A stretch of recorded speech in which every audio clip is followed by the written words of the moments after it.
Okay, I'm going to get started by saying good morning to all of you guys. Sawadee Kap. Nice to see everyone here. Welcome to everyone who's joining online as well.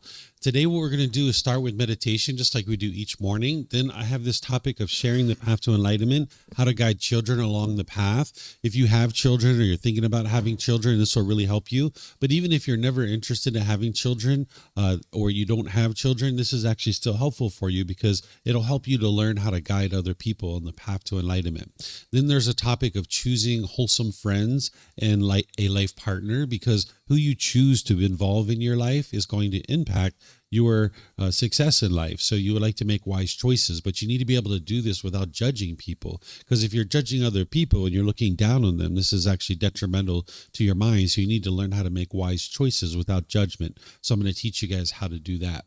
So what I'm doing as part of all these courses is helping to build students up to be able to learn and practice these teachings on their own. That, yes, they're coming here to learn with me, but at the same time, I'm impermanent in your life, and you need to be able to build up a practice so that you can stand on your own 2 feet. So while each morning and afternoon, I will usually do meditation with you guys and chanting and all that stuff and guiding you in meditation. As we get towards the latter part of the course, what I usually do is kind of taper that stuff off so that you guys can now stand up on your own 2 feet more and more. So while I'll usually guide meditation each morning and each afternoon, what I'm going to do this morning is just do chanting, and then you guys do the breathing mindfulness meditation and the loving kindness meditation, because that's what we do in the morning is the loving kindness meditation.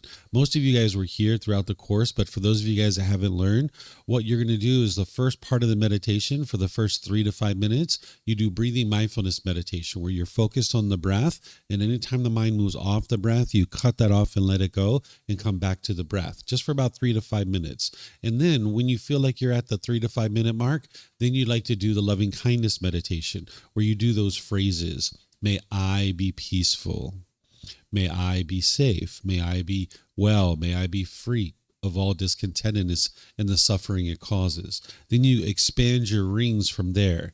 What I usually do is I do mom and dad, family, friends, coworkers, neighbors, all those who have harmed me, all those who I have harmed, and then ultimately all beings. But you can customize this for yourself. If you have people in your life that you have anger and hatred towards, you can include them in your meditation. It can be, may Bob be peaceful, safe, well, and free of discontentedness. So you might do a ring or two of people you do have loving kindness for. Maybe a ring or two of people you're more neutral about. You don't hate them, but you don't exactly love them either. Maybe like coworkers or people like this, neighbors. And then you'd like to do a ring or two of people that you do have anger and hatred towards. And then ultimately all beings. And then you come out of that with some more breathing mindfulness meditation, just like 3 to 5 minutes. And then you come out of that with some chanting. So in the middle, you've got your loving kindness. On the immediate edges of that, you've got breathing mindfulness. And then you've got the chanting that's holding it all together. Okay. So you guys are going to do your own meditation today. I'm just going to do the chanting. Okay. You guys all good with that? Everybody okay? You kind of know? All right. This will help you stand up on your own 2 feet because, Saturday, Sunday, Monday next week, you guys will be meditating on your own. So you need to build up your practice. Okay.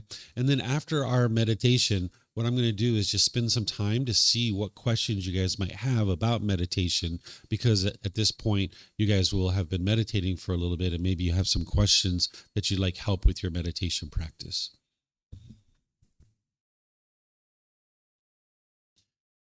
Arahang Samma Sambuddho Mahakava Bhutang Mahakavanang Apivateyami Savakato Mahakavata Tammo Dhammang namasami Supatipano Mahakavato Savaka Sangho Sanghang namami Namo rasa คะวะโตอะระหะโตสัมมาสัมพุทธัสสะ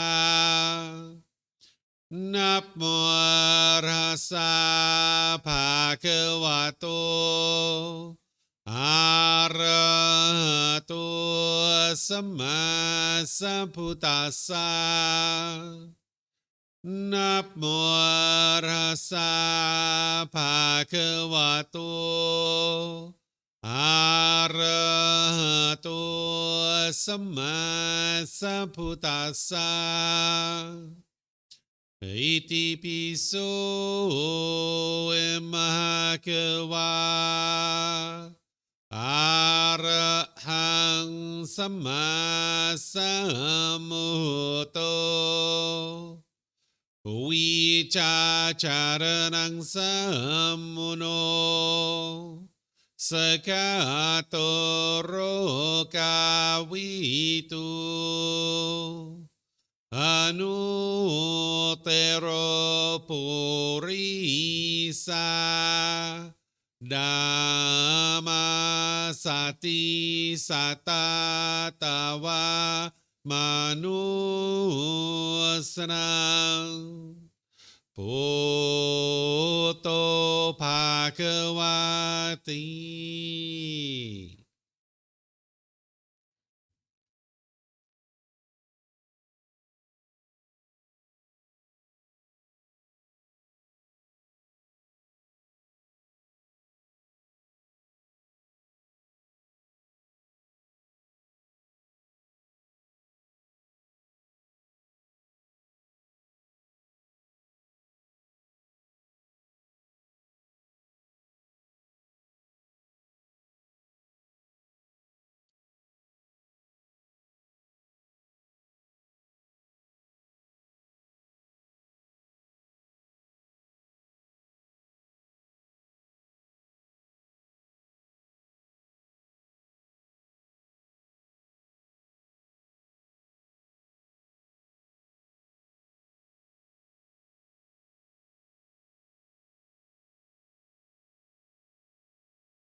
Arahang Samma Sambuddho Mahakawa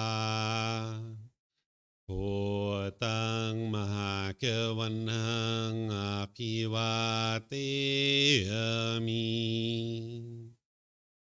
Savakato Mahakavata Tammo Dhammang Namasami Supatipano Mahakavato Savaka Sangho Sanghang Namami Namo Arhasa Bhagavato Arahato Samma Sambuddhassa Namo Arhasa Bhagavato Arahato Samma Sambuddhassa Namo Arhasa Bhagavato Arahato Samma Sambuddhassa Iti piso Mahakava Arahang Samma Sambuddho Vichacharanang Sammuno Sakato Rokavitu Anutero Purisa Dhamma Sati Satatawa Manusrang Poto Bhagavati. Okay, if you guys would like to slowly make your way out of meditation. Once again, good morning. Welcome, everyone. Nice to see you all here. Good morning. Welcome to everyone online. So what I'm going to do here is just pause for a little bit, see if you guys have any questions on meditation. This was the first session that you guys did completely on your own, other than the chanting. So maybe you guys have some questions as you're building up your practice. Is there anyone who has questions about meditation? Yeah, Curtis, if you could, we have microphones here as well. These sometimes are a little bit scratchy. That's why we have them up front. They work better when they're up front.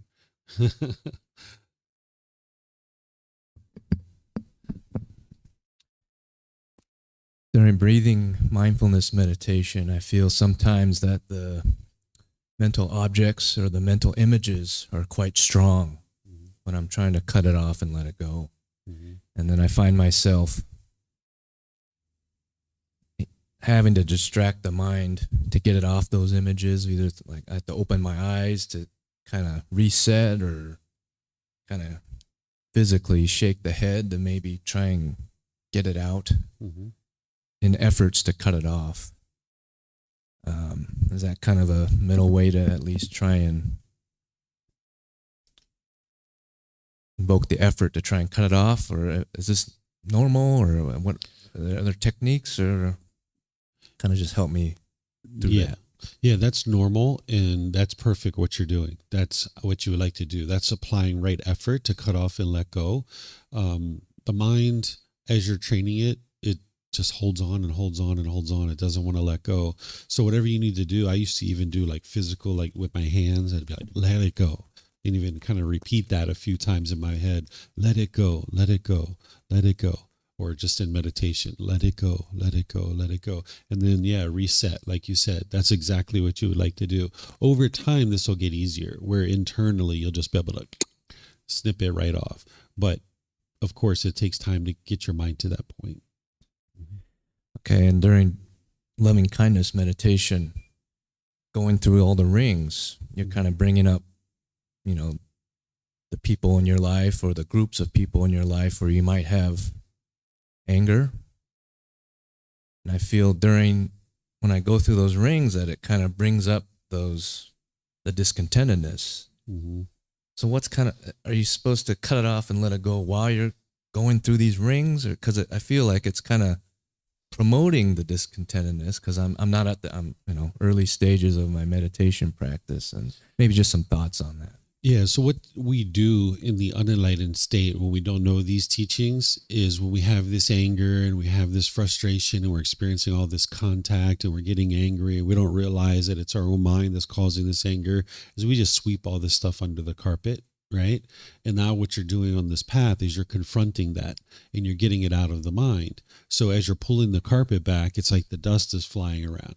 And you can be in meditation and you can, as you're saying, may mom be peaceful, or dad, or whoever, brothers, sisters, it can remind you of those incidences, those things that occurred, and now the anger starting to bubble up.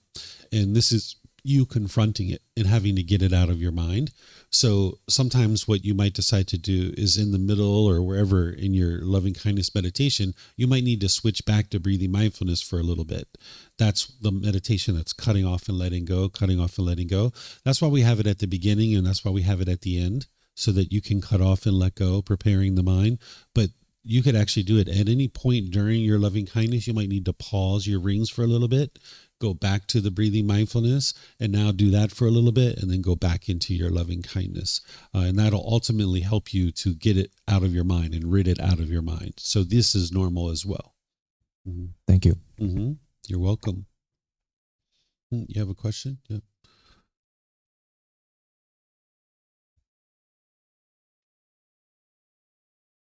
Good morning, everybody. Good morning. Oh my God, I have so many now. So please tell me, not just about meditation, but when appropriate to ask like stuff about tomorrow, about yesterday, but about the meditation. There was a lot of that. How to like cut the visuals. Is it okay to have a voice in your head telling you that you're not thinking anything? Basically, just like kind of guiding, but still a voice. Mm-hmm. So when I have the thoughts, I'm like, no, come back. Let's concentrate on the breathing. But it helps me to like say it inside, like breathing in, breathing out. Is that okay? What's the goal with like, how do we progress with that? Yeah. And another one would be let's do one at a time. All right. So, so you might need these kinds of things as you're getting going, but ultimately you would like to get to the point where you're not doing that. The way that I think about this is like training wheels on a bicycle. If you ever grew up using training wheels on a bicycle, that's what that is, right? Like ultimately you'd like to get to the point where internally you can just cut it right off, right? That's what you're building up to. But as you're getting there, you might need, shaking of the head. You might need let it go, let it go, let it go, or whatever you're doing. That can help you. It's kind of like crutches a little bit, but you'd like to get rid of them eventually and be on your own, where you can just focus on the breath. And anytime you see the mind go off, you just and bring it right back. Stiffness of the body. Like this is a very comfortable position right now, mm-hmm. but the mind like convinces me that I have to sustain it with my own body weight and balance. So when I sit like that, mm-hmm. I have the stiffness of the back, then my leg is asleep, then something, then I'm like constantly moving, mm-hmm. which is distracting in a way. So mm-hmm. I think I end up like fighting the body or trying to readjust, which takes me the whole meditation. Yeah. I do feel how the mind calms down throughout, but it's still something that I'm curious about. What is the appropriate or not appropriate positioning with that? Yeah, you can position your body any way you like. Even like prompting against the... Yeah, as long as the body's comfortable and the mind is alert and attentive to be able to actively train, you can position the body any way you like. The Buddha gives these 4 positions, right? Seated, lying, standing, and walking. But there's a lot of variations within those, that your body doesn't have to be in any particular position, because you're not training the body, you're training the mind. What I teach in the foundational programs is the mind is the boss, the body is the employee. But in order to get to the boss, you've got to go through the employee. And if the employee is painful, it's not going to take you to go see the boss. But also if it's luxurious, it's going to get lackadaisical and not take you to go see the boss. So you like the body to be in the middle. So if that first position that you sat in, if that's what feels comfortable to the body, and then you can focus on the mind and training of the mind, perfect. Use that one. So there's not just one way to sit, even though you'll see in the Buddha's instructions where he says, sit cross leg, so forth and so on. Because of impermanence, everybody's body is different. So you sit however is comfortable, or lie or stand or whatever it is. Now, when there's walking, there's a specific way that we teach to do the walking meditation. But all these other positions, there's variations within them. So you're not leaning towards, but in your perspective, like body kind of thing, or do we have to not struggle through, but like get to the point where the stiffness is, not part of it, but like kind of like, I don't know, power through type of thing?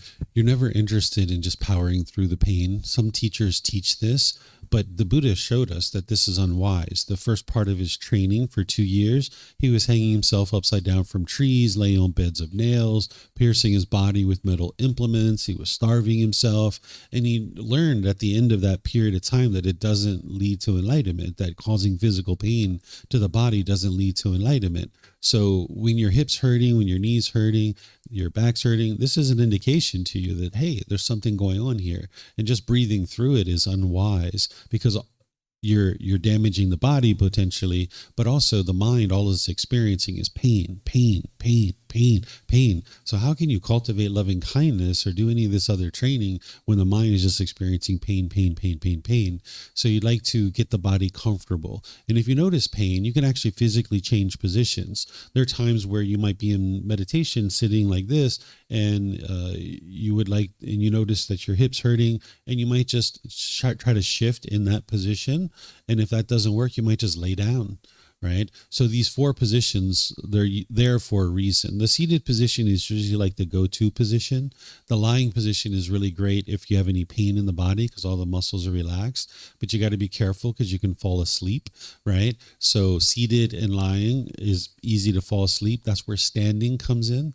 Standing is really good if you're noticing you're having difficulties falling asleep, or you can use it like at a bus stop, or if you're waiting in line somewhere. And then walking is really good if you're falling asleep, or if your mind is like overactive and the last thing you're thinking about is sitting and being still somewhere, you can use a walking meditation. Thank you. May I ask this last one, and feel free to answer later? It might be what you were describing, touching on walking meditation. I was curious, just on a day-to-day life as we go about our day, and I kind of like practicing at least the thinking as I walk in the overstimulated environment. Do you have your own practice, or is there how we go about just day-to-day life, but being aware of everything, but at the same time, because there's so much, there's cars, there's smells, there's honking, there's people, there's different languages, different objects in front of us, and so just want to continue practicing how to go about day-to-day life and traveling and everything, but like being aware. So if you have any insight on that, thank you. Yeah. This is where you just focus on one thing at a time, rather than taking your attention to the honking, taking your attention to the sounds, taking your attention to the lights. Instead of bouncing around and all those different things, you just focus on the walking. If you're walking down the street, right, you just focus on walking.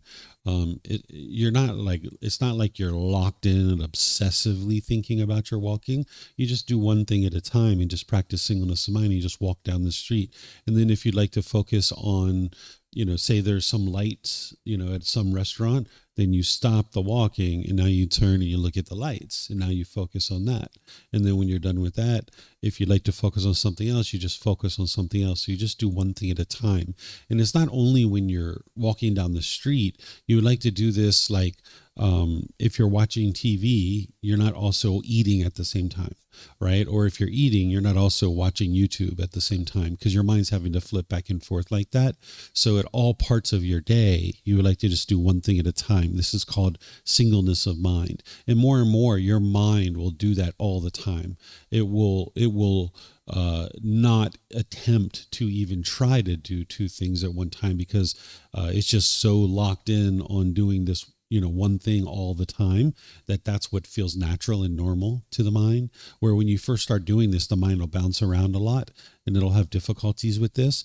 But if you do it more and more frequently, you kind of get this groove going where the mind will just always be in that groove, and it won't even attempt to do multiple things. Even though your mind can't do multiple things at a time, it won't even attempt it, because it's just so much on the singleness of mind.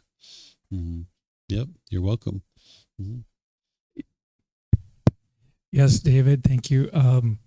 As you were talking about this and people were asking about meditation, is it wise, because as we begin this practice, to not try to do all of those rings at once and just maybe focus on a few as we're progressing, versus like today, I must have hit 25 different things. Mm-hmm. Yeah, so your mind can usually do about 6 to 8 rings in one meditation, and logically focus on that and cultivate the needed loving kindness. Anything beyond 6 or 8 rings is usually too much for the mind. So you would like to pare that down to 6 or 8. And when I say 6 or 8, it could be individual different rings. But also, like when I started, I used to have a lot of negative self-talk in my mind, and I had a lot of resentment towards my mom. So I would do myself like 2 times, maybe 3 times. Then I would do mom 2 or 3 times, and then I would do all beings, and that was it. So a total of 6 to 8 rings. And in that situation I just described, it was 3 different rings, but it was, a total of 6 or 7 rings. So you would like to do 6 or 8, either individual or just total, because that's usually what your mind can handle in one given meditation, and really cultivate the loving kindness. Mm-hmm. You're welcome. Mm-hmm. So my question is about singleness of mind, right? So you mentioned when you eat, so I'm guilty of that. When I eat, I always watch TV or YouTube or something. And a lot of people do that. And I guess the underlying reason for that is like boredom, right? So when we just eat, a lot of people feel like, oh, I'm bored, I want to watch a YouTube video. And my understanding is that maybe it's just because, we're not paying enough attention to eating. So does it become, say, if I really pay attention to texture of the food or temperature of the food, does this boredom goes away, or we just fight it all the time? Yeah, there's a craving in the mind. There's a craving for stimulation. And what the mind's doing is it's feeding that craving by watching YouTube or TV or something like that. So you're not actually getting rid of the boredom. All you're doing is your mind's getting its craving fulfilled, because instead of just sitting there and eating, you're watching TV too. So you'll actually never get rid of your boredom by watching TV, because that TV, that YouTube video, it's not going to always be there. It's impermanent. The underlying cause of that is the craving in the mind. So the way you get rid of that is you train the mind to do what it doesn't want to do. Because remember, when I was teaching you on Tuesday, I was explaining to you need to distance yourself from anything you're getting pleasant feelings from. And you need to go an extended period of time by distancing yourself from that object, and then the mind over time will let go, with keeping breathing mindfulness, meditation, and generosity consistent and ongoing. So since the mind gets pleasant feelings from the TV and from YouTube, you need to distance yourself from that. You need to put the mind in that situation that it doesn't want to be in, where you just focus on eating, and that's it. And you don't need to focus on the temperature of the food, the texture of the food. That's actually just feeding that craving, right? You're giving the mind something to think about. Instead, just eat. Just eat. Just focus on eating, not obsessively focusing on any little detail about eating, but just eat. And if you have thoughts during that time, then okay, you have thoughts, and now you just eat, right? And then you're going to eat for 10, 15, 20 minutes, and then you're done and you move on to your next thing. This is the singleness of mind, doing just one thing at a time. But this is where the mind's lack of wisdom, that ignorance or unknowing of true reality that it has in the unenlightened state, it thinks that boredom that it has while it's eating, it's going to be fixed by watching TV or a YouTube video. But when you arise wisdom and you see that that's not the case, that it doesn't eliminate your boredom. That's why the mind keeps having boredom over and over and over again, because the craving hasn't been eliminated. And the only way to eliminate it is to distance yourself from that TV, from that YouTube video. Do this for extended periods of time, and now just train the mind to eat. And now eventually you'll eliminate that craving, and now you won't be bored anymore. But remember, when you're getting rid of these cravings, anything that you're getting pleasant feelings from, it's going to be painful, right? It's the analogy that I use where I talk about walking through the fire to appreciate the fresh air on the other side. Were you here when I was talking about that? Or I was talking about like joining the mafia and you're getting out of the mafia, right? So because the mind has watched TV and eaten or watched YouTube videos eat, and it got so much pleasure from that, when you choose not to do that, the mind's going to revolt. The mind's going to be bored out of, it's going to be so bored. The boredom's going to really increase, but that's walking through the fire. And you've got to do that many, many, many, many times until you get to the other side where the fresh air is. It's getting out of the mafia. That's what you're doing. So you just understand that what I'm sharing with you, the mind is going to be uncomfortable when you're doing it. But when the mind releases that craving, whatever it is that's causing the boredom during the eating, when you get to the other side, that's where your mind's free. That's where you're liberated. The Buddha describes this. He says, don't shrink back from the struggle, because that's what it is. It's a struggle. Don't shrink back from it. That's what the unenlightened mind will typically do, is it'll feel uncomfortable and it'll be like, oh, I don't like this. And now it'll pick up the YouTube video again. But you need to realize you're in that fire, and you're never going to get out of that fire if you just go back to the object that the mind's craving. So when your mind's struggling, that's a time that it's doing the most work in order to be able to let go of its cravings, and it has the best opportunity to cultivate wisdom. So instead of shrinking back from the struggle, you turn around and you walk towards it. And you're like, this is where it's kind of helpful to understand the body is one thing, the mind is another thing, and then there's this person, and the person is kind of looking at the mind, which is kind of functions like a 3-year-old child sometimes throwing a temper tantrum when it doesn't get its TV, right? And the person needs to look at the mind and be like, yeah, I know you don't like this, but you're going to need to do this. And the mind's like, no, give me my YouTube video. I can't sit here and eat by myself. What are you doing? You're crazy. You're just like, hey, you got to deal with it, dude. Too bad, right? I threw a temper tantrum one time when I was a kid. One time I was in the store with my mom and I threw a temper tantrum. I got on the floor and I wailed all around however long I was doing it for. And then when I stopped and looked around and she was gone. She left. And then I was like, oh my gosh, where's my mom? I was so scared. That was the first and last time I ever threw a temper tantrum. I didn't know where she was. I was looking all over the store for her, right? So that's what you got to do with your mind. If it throws a temper tantrum, just let it throw its temper tantrum. You're just like, dude, you got to deal with it, right? So this is what you're going to experience. So I'll give you the heads up, because when you hear these things that we're teaching you, your mind's natural instinct is when you feel uncomfortable, you're going to want to go back to the craving. And you got to understand, this is the 3-year-old kid throwing a temper tantrum, wanting that object, wanting the chocolate and ice cream. And you're like, sorry, you got to deal with it, right? Don't shrink back from the struggle.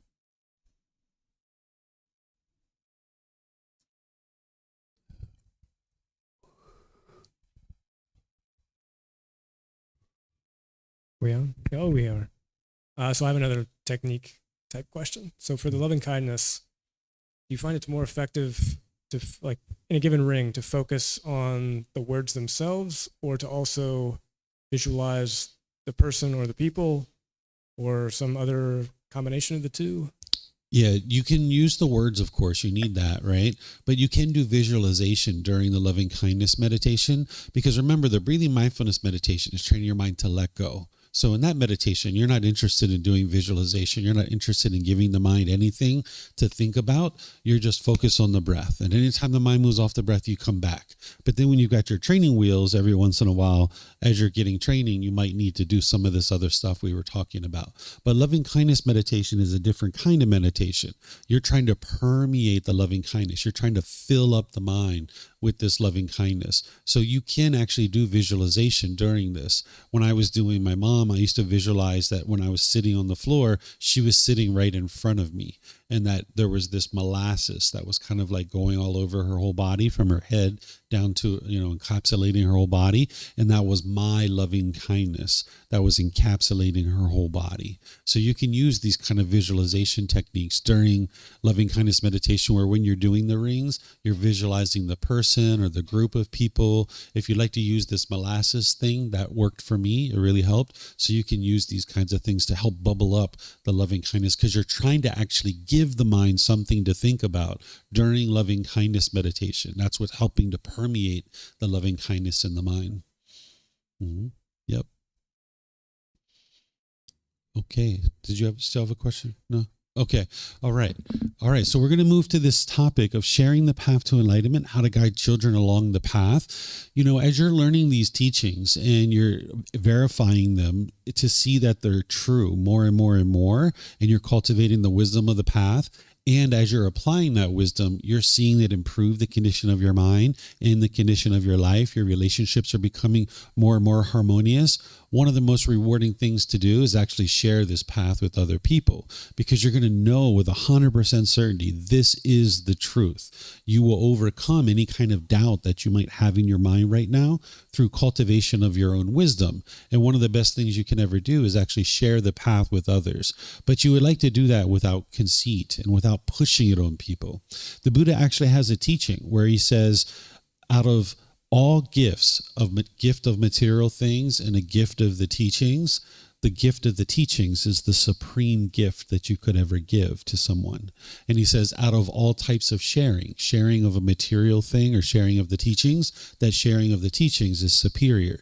Or all kinds of assistance, like assistance with material things or assistance with the teachings. Assistance with the teachings is the very best assistance that you could ever give to anybody at all. It's the best gift, because you can't give someone enlightenment. You can't flip a button or press a button and actually give someone enlightenment. But if you can share the teachings with them, it provides them the opportunity to get to the point where they no longer experience discontent feelings.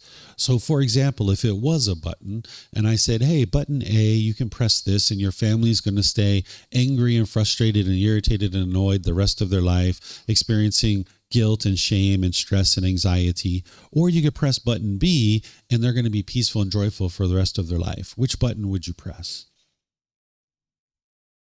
You'd press B, right? Pretty obvious, right? Well, unfortunately, we can't press a button to make yourself or others peaceful and joyful, but you can share the teachings. And it's one of the most joyful things that you could actually do. And it's the best gift that you could ever give to anybody. Children are in an ideal position to be able to learn these teachings, because at a young age, we actually have very little pollution in our mind. As we age, we actually accumulate more and more pollution typically. So the younger that someone learns these teachings, the better. But there's never a bad time to learn these teachings. I've had students that are in their 70s, 80s, even my grandmother in her 90s, she was still learning with me. And after she even got to 100, she was still learning with me. So there's never a time where it's a bad time to learn. But the younger somebody is, it's actually a lot easier. So I started formally teaching my son when he was 6 years old, but there were actually things that we were doing even when he was an infant, before he could even talk. There were things that we were doing to help train his mind that he didn't even realize, which made it easier for him. That now at age 13, he gets discontent maybe once every 3 months or so, and he just gets a little irritated or annoyed. That's it. He doesn't have any of the other stuff that is going on. So he's very minimal discontentedness with this kid. And this is from his training all through his life. So I'm going to share with you guys how to help a child along the path. And then this is also relatable to parents, to siblings, to coworkers, to friends, all these different types of people as well. Okay, and just like always, you guys are welcome to ask any and all questions as we go. So first, it's important to kind of get a mental framework of how you are actually guiding individuals. The way you can think about this is the child is like the plant, and you're a plant enthusiast interested in growing this plant. The teachings of the Buddha are this guide stake, right? That's your guide stake that's helping to guide this plant, right? So you would like to grow this plant and see it grow into a nice, healthy, vibrant plant, but you're going to need this guide stake, and it's the teachings of the Buddha that are going to do that. So the first thing you need to do, just like all the other things that I've been talking about, is you need to acquire wisdom yourself, right? If you're just starting to learn the teachings, now's not the time to go out and start teaching other people about these teachings. You need to build your own wisdom first. And I have this pretty much at the beginning of each one of these talks that I do in this particular course, because I never know who's going to be in the classes from one class to the next. As you see, there's some new people here that maybe weren't in our previous talks, and there's people online that weren't necessarily in our previous talks. So I start each one of these talks with saying, you've got to acquire wisdom. You need to be able to learn the Eightfold Path and all the other teachings of the Buddha, because how could you ever help anybody else on this path if you didn't have wisdom of the teachings yourself? It's kind of like, would you be able to teach somebody else how to drive a car if you've never driven a car before? Well, the answer is no, of course not, right? You need to be able to drive a car many, many, many, many times to become proficient at it before you could ever teach someone how to drive a car. So it's the same thing here. Is sometimes when people learn these teachings in the first couple of weeks, they're already starting to verify things. They're already starting to see so much improvement. They want to run out and teach other people. It's not the time. You need to be able to really fully develop your wisdom so that then you can actually be more effective. And if you're going out to actually teach people with craving, it's actually not going to produce wholesome results for you, because anytime you make decisions based in craving, it's going to produce unwholesome results. So if you're longing, yearning, and craving to share it with other people, your mind isn't going to produce wise decisions. You're going to be tending to be forceful and more aggressive in your approach, and people are going to actually resent that, and they're going to push that away. They're going to resist it. So you need to acquire your own wisdom, giving yourself minimum, probably 6 months before you ever start teaching these teachings to other people. And when I say teaching, I really mean guiding, as opposed to kind of having a formal students and stuff like that. Because if you take on formal students, whatever your practice is, as you take on more and more students, if you don't have a well-developed practice yourself, then you're not having the time you need in order to dedicate to your own development of your own practice. So the Buddha teaches you that before you start teaching in a formal setting, that you would either need to be enlightened or very close to it before you ever start teaching, because that way you've fully developed your practice and you understand how to guide people on the path. But this kind of stuff here, where you're just kind of helping people learn a little bit here and there, this kind of stuff you'll be able to do within 6 months, even a year or longer of your development on the path. But it starts with acquiring wisdom. Next, keep in mind that a child and or your parents, siblings, life partner, friends, co-workers, they are their own being. While we say this is my son or my daughter, it's really not mine. They don't belong to me. They are their own individual being. The way that you can think about it is like with the plant in the guide stake, but another way you might think about it is, here's this being going through life, making decisions for themselves. You're kind of in this parallel process along the side of them, offering them guidance and offering them advice as they're open to that guidance and advice. Rather than just inserting yourself into their life, you're like alongside of them. As an advisor, that's really what you are. It's like an advisor right alongside of them. So it's important to make sure that you aren't just, pushing this stuff on them, that you're there to support them, understanding that you are not permanent in their life. And ultimately, you need to be able to get to the point where they are cultivating the wisdom. If you're pushing wisdom on them, then they're not cultivating wisdom. You need to do things in such a way that they can cultivate wisdom. And I'm going to show you how to do that. Starting early is really helpful. The way that I think about it is, my son was actually learning while he was inside the womb. My wife was meditating when she was pregnant. And then also when he was inside the womb, he didn't experience a bunch of hostility and arguing when he was inside the womb. Sometimes people think that the child can't hear, but they can actually hear when they're inside the womb. The way that I know this is that at the time when my wife was pregnant, I used to play the mandolin, and I used to play this all the time.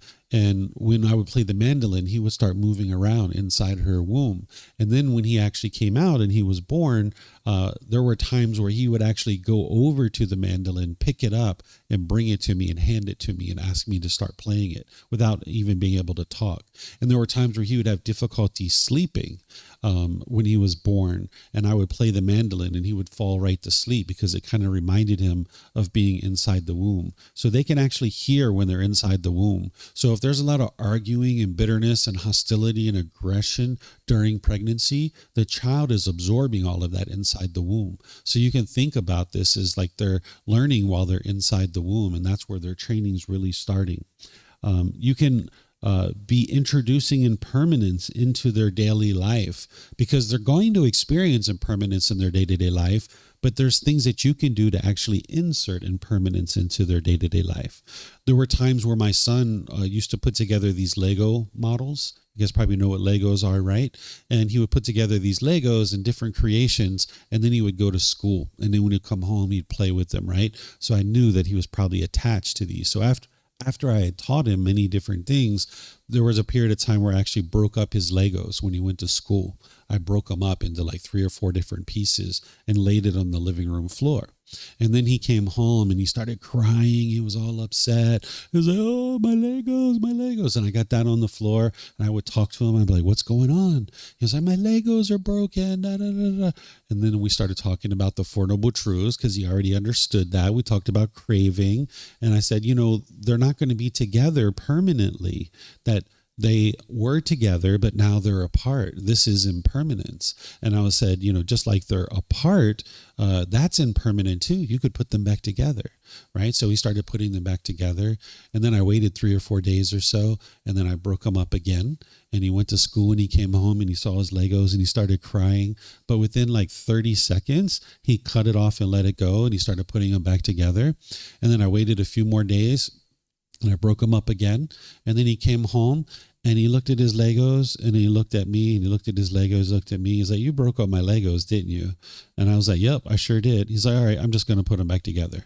No crying, no nothing, right? So if you're going to do these kinds of things, you need to actually make sure that you're not attached to your child and that you understand that they have to walk through the fire in order to get to the fresh air on the other side. So I knew that crying that he was doing, that emotion that he was having, he needed to experience that in order to get to the point where he didn't have that anymore, right? So you can introduce impermanence into their life.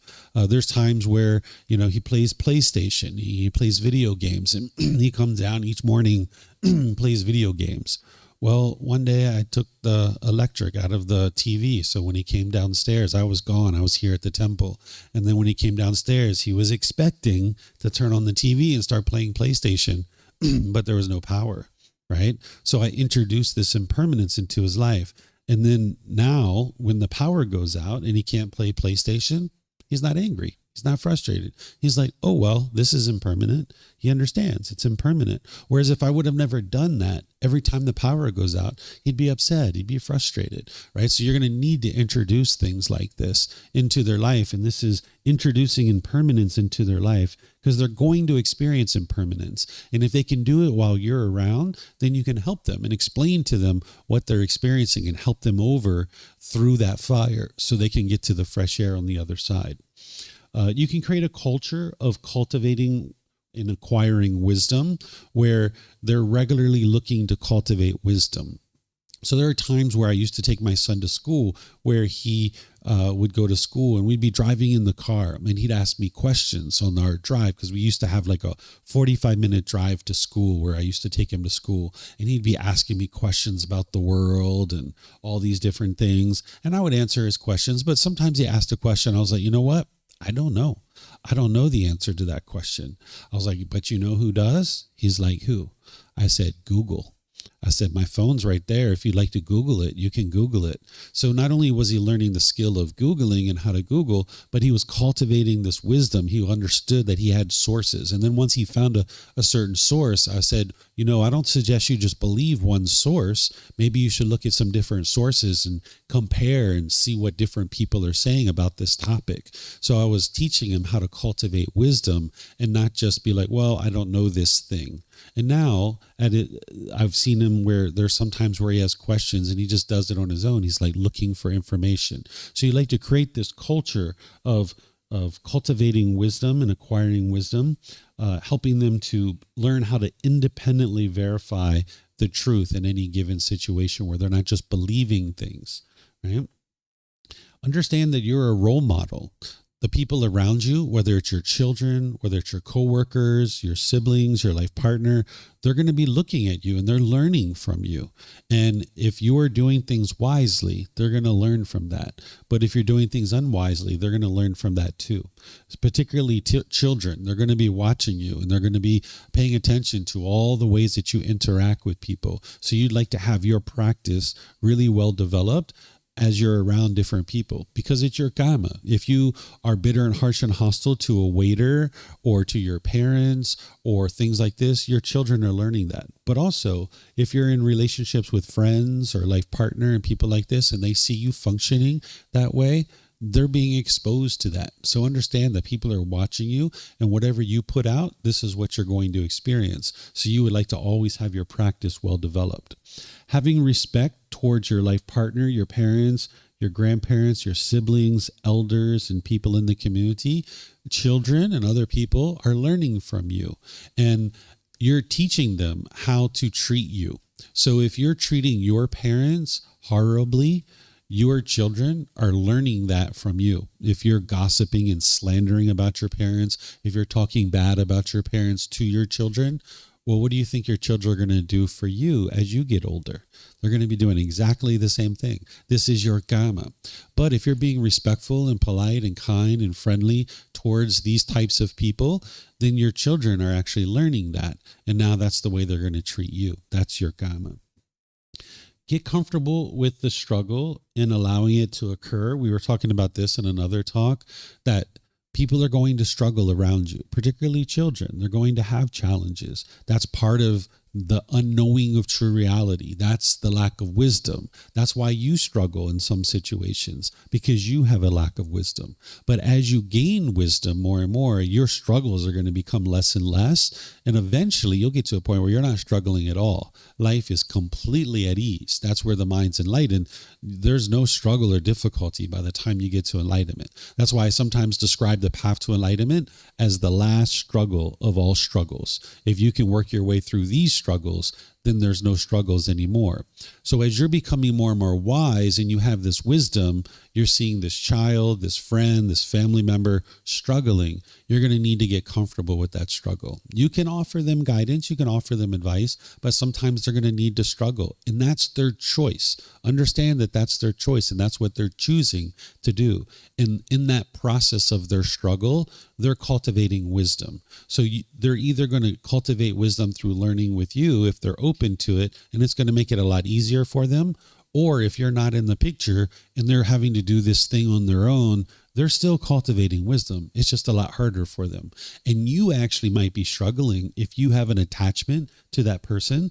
You don't want them to struggle. That's your craving, desire, attachment. So you've got to actually pull that back and understand that, yeah, them struggling is sometimes part of the process, and that's going to help them cultivate wisdom. You just need to get rid of your attachment to wanting them to be a certain way. So allowing the struggle is actually very helpful. I gave you guys examples of this with my son playing in the village. If you guys remember that one, where the kids were playing, right? And he needed to struggle through that. And now he's cultivated the wisdom of how to make friends. And he now understands that. So it's important that you don't feel guilty when they're struggling, because understand, you didn't choose the struggle for them. They're choosing the struggle. You didn't. You offered your advice. You offered your guidance. They were uninterested, and now that's their choice to struggle. So no need for you to feel guilty with the fact that they are struggling, because that's a choice that they're making. Okay. it's important to help children and other people too, not just children, eliminate their attachment to you. When you see attachment and you see craving, early on, you might think this is someone's love. When someone's like, oh, I miss you so much. I wish you were here. It's so much more fun when you're here. When you're away, I don't feel as good. When you're hearing these kinds of things, this is an indication that people are attached to you. If you allow attachment in your relationships, it's only a matter of time before these people have difficulties and struggles and discontentedness. And with their lack of wisdom of the Four Noble Truths, you might actually see that they start blaming you for their discontent feelings. And now it's going to put difficulties and struggles in your relationship. So it's important that you help people to eliminate their attachment. You don't have to teach them about attachment. There's things that you can actually do to help them eliminate their attachment. So, for example, I gave you the one with my son going to the basketball court, right? When I heard that my son, he said, hey, Dad, I would like to go play basketball. And so the first couple of times I went and played basketball with him. But then there was a time where he said, hey, Dad, I would like to go play basketball. Would you like to go with me? And I said, no, I think I'm going to stay here at home. I got some work to do. And he's like, okay, I'm not going to go play basketball then. And I was like, he's attached to me playing basketball with him because he only wants to go if I go. Now, you guys might think like, oh, that's wonderful. No, that's not what you're interested in. You like people to stand up on their own 2 feet and be comfortable to do everything and anything, whether they're with you or without you. So that's where the next time you ask me, hey, would you like to go play basketball? I said, how about you go to the basketball court and I will join you in about 5 or 10 minutes. I just need to finish up something, right? So then he went and he got used to playing on his own. He got started playing on his own and then I joined him. And then the next time he said, hey, Dad, would you like to go play basketball with me? I said, no, I'm going to stay home. He said, okay, I'm going to go by myself then. Perfect. Right? He's let go of that attachment. So there's things you can do like this. You can also do things like you can have your children sleep over at a friend's house or a family member's house or their friend's house, right? That's what sleepovers are really wonderful for, is that they get used to living without you, right? And you get used to it too. So if you allow this to occur where you guys can help the person to be able to eliminate their attachment, you can set things up like this where they have the opportunity to be able to let go. So if you allow attachment and craving in your relationships, it's only a matter of time before people get discontent. And now there's going to be tension in the relationship. So you'd like to be able to identify whenever there's any kind of attachments. One time, my son will tell you this story. He likes this story. He remembers it. He was only like 4 years old.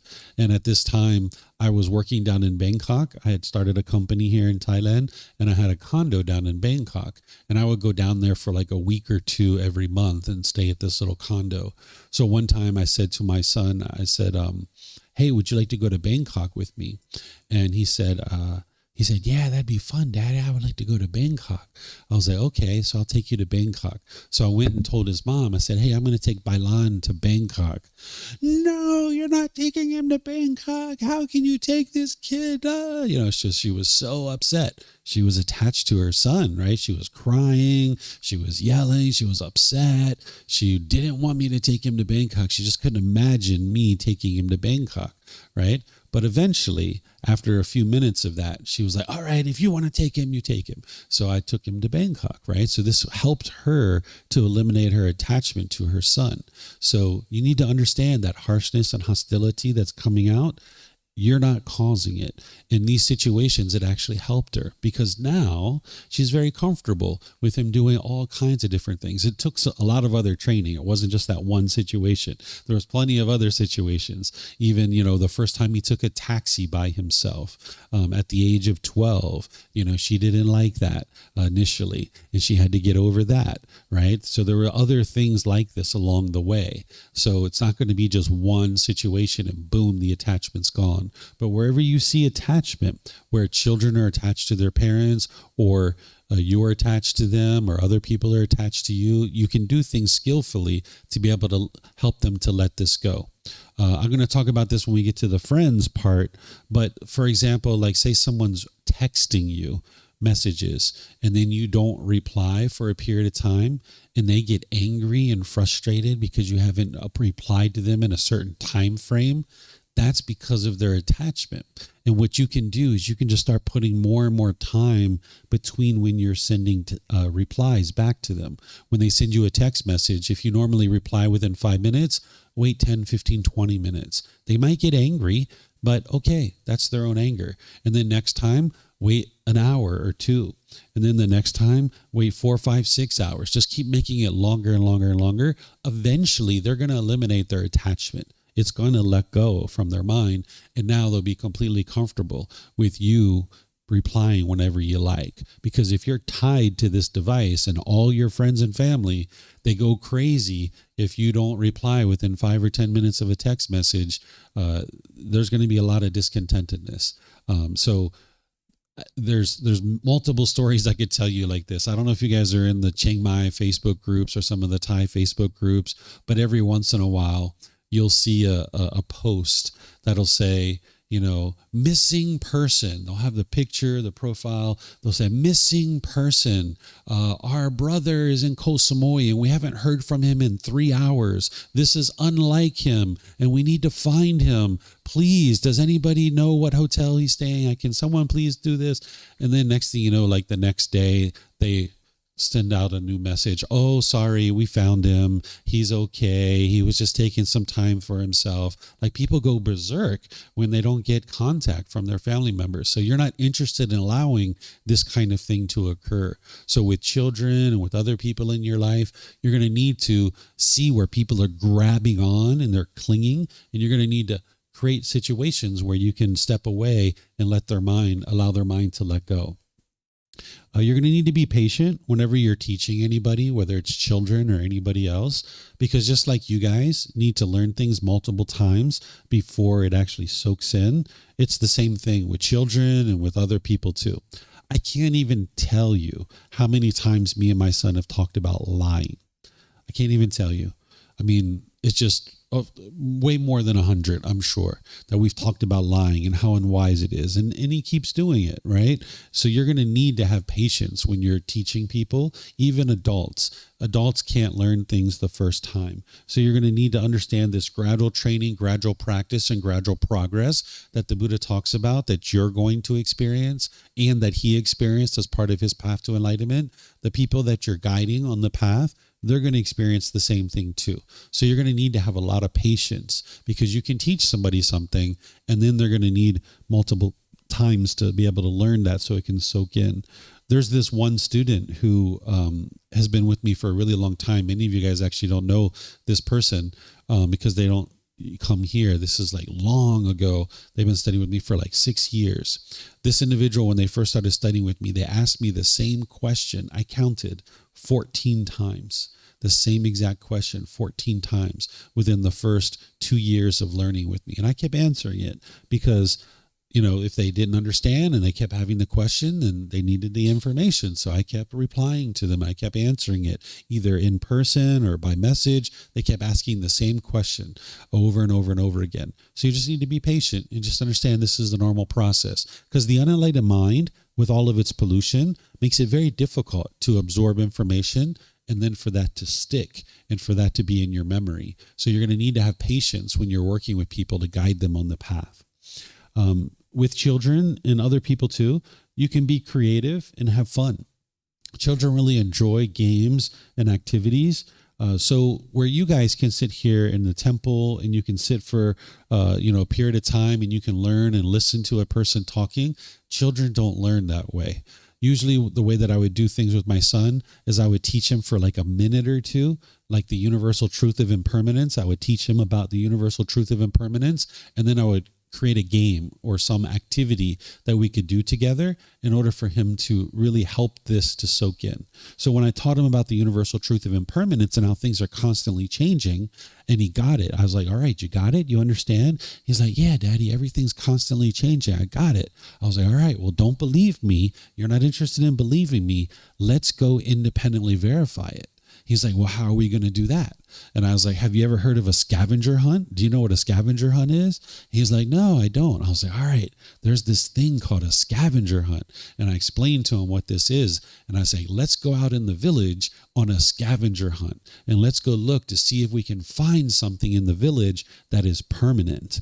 So we walked around the village trying to find something that is permanent. And of course, he couldn't find anything. So after about 5 or 10 minutes, I switched the game. I said, now let's try to find things that are impermanent. And he was like, all right, great. So we walked around the village and we were checking things out. He was only 6 years old at this time. And he was like, look, Daddy, the leaves in the tree are green and the ones on the ground are brown. That's impermanence. And I was like, yeah, that's impermanence, right? So slowly but surely, we spent about 30 minutes out in the village walking around, and he was like finding things that are impermanent. So it became a fun game to him to learn about the path to enlightenment. And sometimes he would even come to me. He was like, Daddy, can you teach me some more about the Buddhist teachings? Because I'd like to play some games. And I was like, okay, sure, we'll do that. So each game or each teaching of the Buddha, I would figure out some kind of game or activity that I could use to be able to teach him.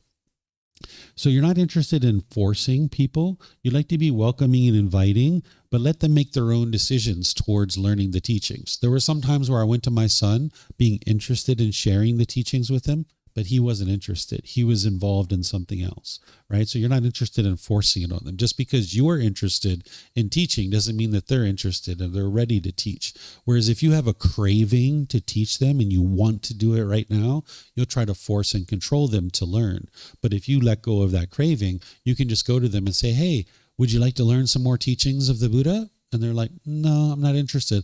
Okay, well, if you decide you'd like to learn something, just come let me know. I have something new I'd like to teach you, right? And let them choose rather than you forcing it or imposing it on them. And then start small and build from there. When I first started deciding to teach my son formally the teachings, I realized that I had actually never really formally taught him anything, that it was really just kind of like he was 6 years old up to that time. And we were just playing, dad and son playing, that I'd never really imparted any kind of real wisdom to him. And I didn't know if this child would actually learn from me and if he would even do the things that I was interested in sharing with him. So we were sitting there. I was watching TV. I was sitting on the sofa and he was down on the floor. And I decided, wow, I'm going to have to teach this kid a whole lot. I wonder if he even listen to what I say, right? And what I ask of him. So the remote control for the TV was over by him. And I said, Bailan, can you hand Daddy the remote control? I had never done that kind of thing before, right? And he said, sure, Daddy, here you go. And he handed me the remote control. And I was like, okay. So he followed me. He did what I said. Wow. That was like a big step for me because I'd never done that before. So then about 20 minutes later, he was in the kitchen getting himself some water. I wasn't even thirsty, but I said, Bailan, can you get Daddy a glass of water? He was like, sure, Daddy, I can do that for you. And he got me a glass of water and he poured it and he brought it over to me. And I was like, oh, thank you so much. That's very kind of you. So that's how I started to actually teach him the teachings, just to see if he would even listen to what it is that I had to share with him. So you can start small like this and then just gradually build and build and build from there. Next, you're going to need to get comfortable with mistakes and having trial and error. There were certain times where I came up with games and activities, and in my head the day before, it sounded so great. I thought it was going to work perfect. And then when I started doing it with them, like in the first 3 minutes, I was like, oh my gosh, this is so horrible. Like, where did this come from? So I just completely changed and went in another direction. So be ready for that you're going to make mistakes. And that's okay because you're just learning, right? You don't know what you're doing. You've never done this before. So there's going to be trial and error. So you're going to need to be repeatedly applying effort to come up with these new ways of doing things. The way that I think about this is there's proactive training and there's real-time training. Proactive training is like when I went to my son and I was like, hey, would you like to learn about impermanence? And he's like, sure, let's learn about impermanence. So I taught him about it. And then we went out into the village and we played a little game and did a scavenger hunt. That's proactive training, like ahead of time. The real world training or the real time training was once I broke up his Legos and he was crying and he was upset and he was down on the floor looking at his Legos, I got down on the floor with him and I started teaching him in the moment at real time when he actually needed the teachings in that particular moment. So there's this proactive training where you're kind of doing things ahead of time. And then there's real world training or real time training, like in the moment when things are actually happening. There'd be times where we're driving down the street and he would see a dead animal on the side of the road. And he would be like, Daddy, that's a dead dog on the side of the street. And I was like, yeah, why is that? Why is that dog dead? He'd say, well, because he was born, he had to die. This is impermanence. I was like, yep, perfect. Right. So that's like the real time training, right in the moment when he was experiencing something, then he could understand what he was experiencing. So I'm going to pause here. There's more to teach you guys, but I'm going to pause and see what questions you guys have. So is there anything you guys would like to ask? Yeah, please help yourself to microphones.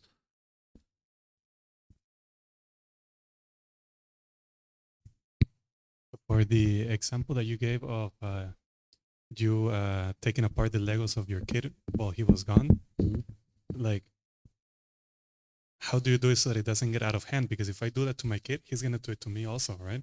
Yep. But what if he messes up like the gear that I use for work, let's say, and I come back and I have a call, let's say, and everything's messed up in the office, you know? Like, is that still being attached, or because like I'm doing it for work, right? It's not like a toy that I was playing with, you know? Yeah, like, that's perfect. That's perfect. He does that to you. Yeah, because it's helping you too, right? So my son, he used to do a couple of things like that too. And then when he realized that I didn't get discontent and dad was unaffected by it, he stopped doing those things. But that was him now learning, because he's going to need to do that with his children and maybe with his life partner. He's going to need to do these types of things to be able to help them. Because there's other things I'm going to share with you guys that we did at different times with his mom and with him. And he was learning that kind of stuff. So it's helpful. One of the things you can teach him is you can teach him, like, you're not breaking it. You're not damaging the material possession, but you're introducing some impermanence into his life. So that's part of his learning. And if he does it to you, that's great. So basically, if I don't react, then he loses the fun. So then he's like, okay, whatever, nothing happened. Yeah, exactly. He'll see that, oh, dad's unaffected by it. So each time he does it, just be unaffected by it. Whereas if you get angry and frustrated, then you're having craving, desire, attachment. And then you might even start to try to control him and say, don't do this. Dad can do it, but you can't do it. No, that's not true, right? If he does it, you just be like, oh, okay, I see what you're doing. You're practicing the teachings. You're practicing what I've taught you. Okay, you've moved my cables around. Okay, you know what? This is impermanent. I'm just going to plug them back in. So this is where you're a role model. You're showing him how to deal with impermanence. So now that he's introduced some impermanence into your life, show him how to deal with it so he can learn from that. One more question. Mm-hmm.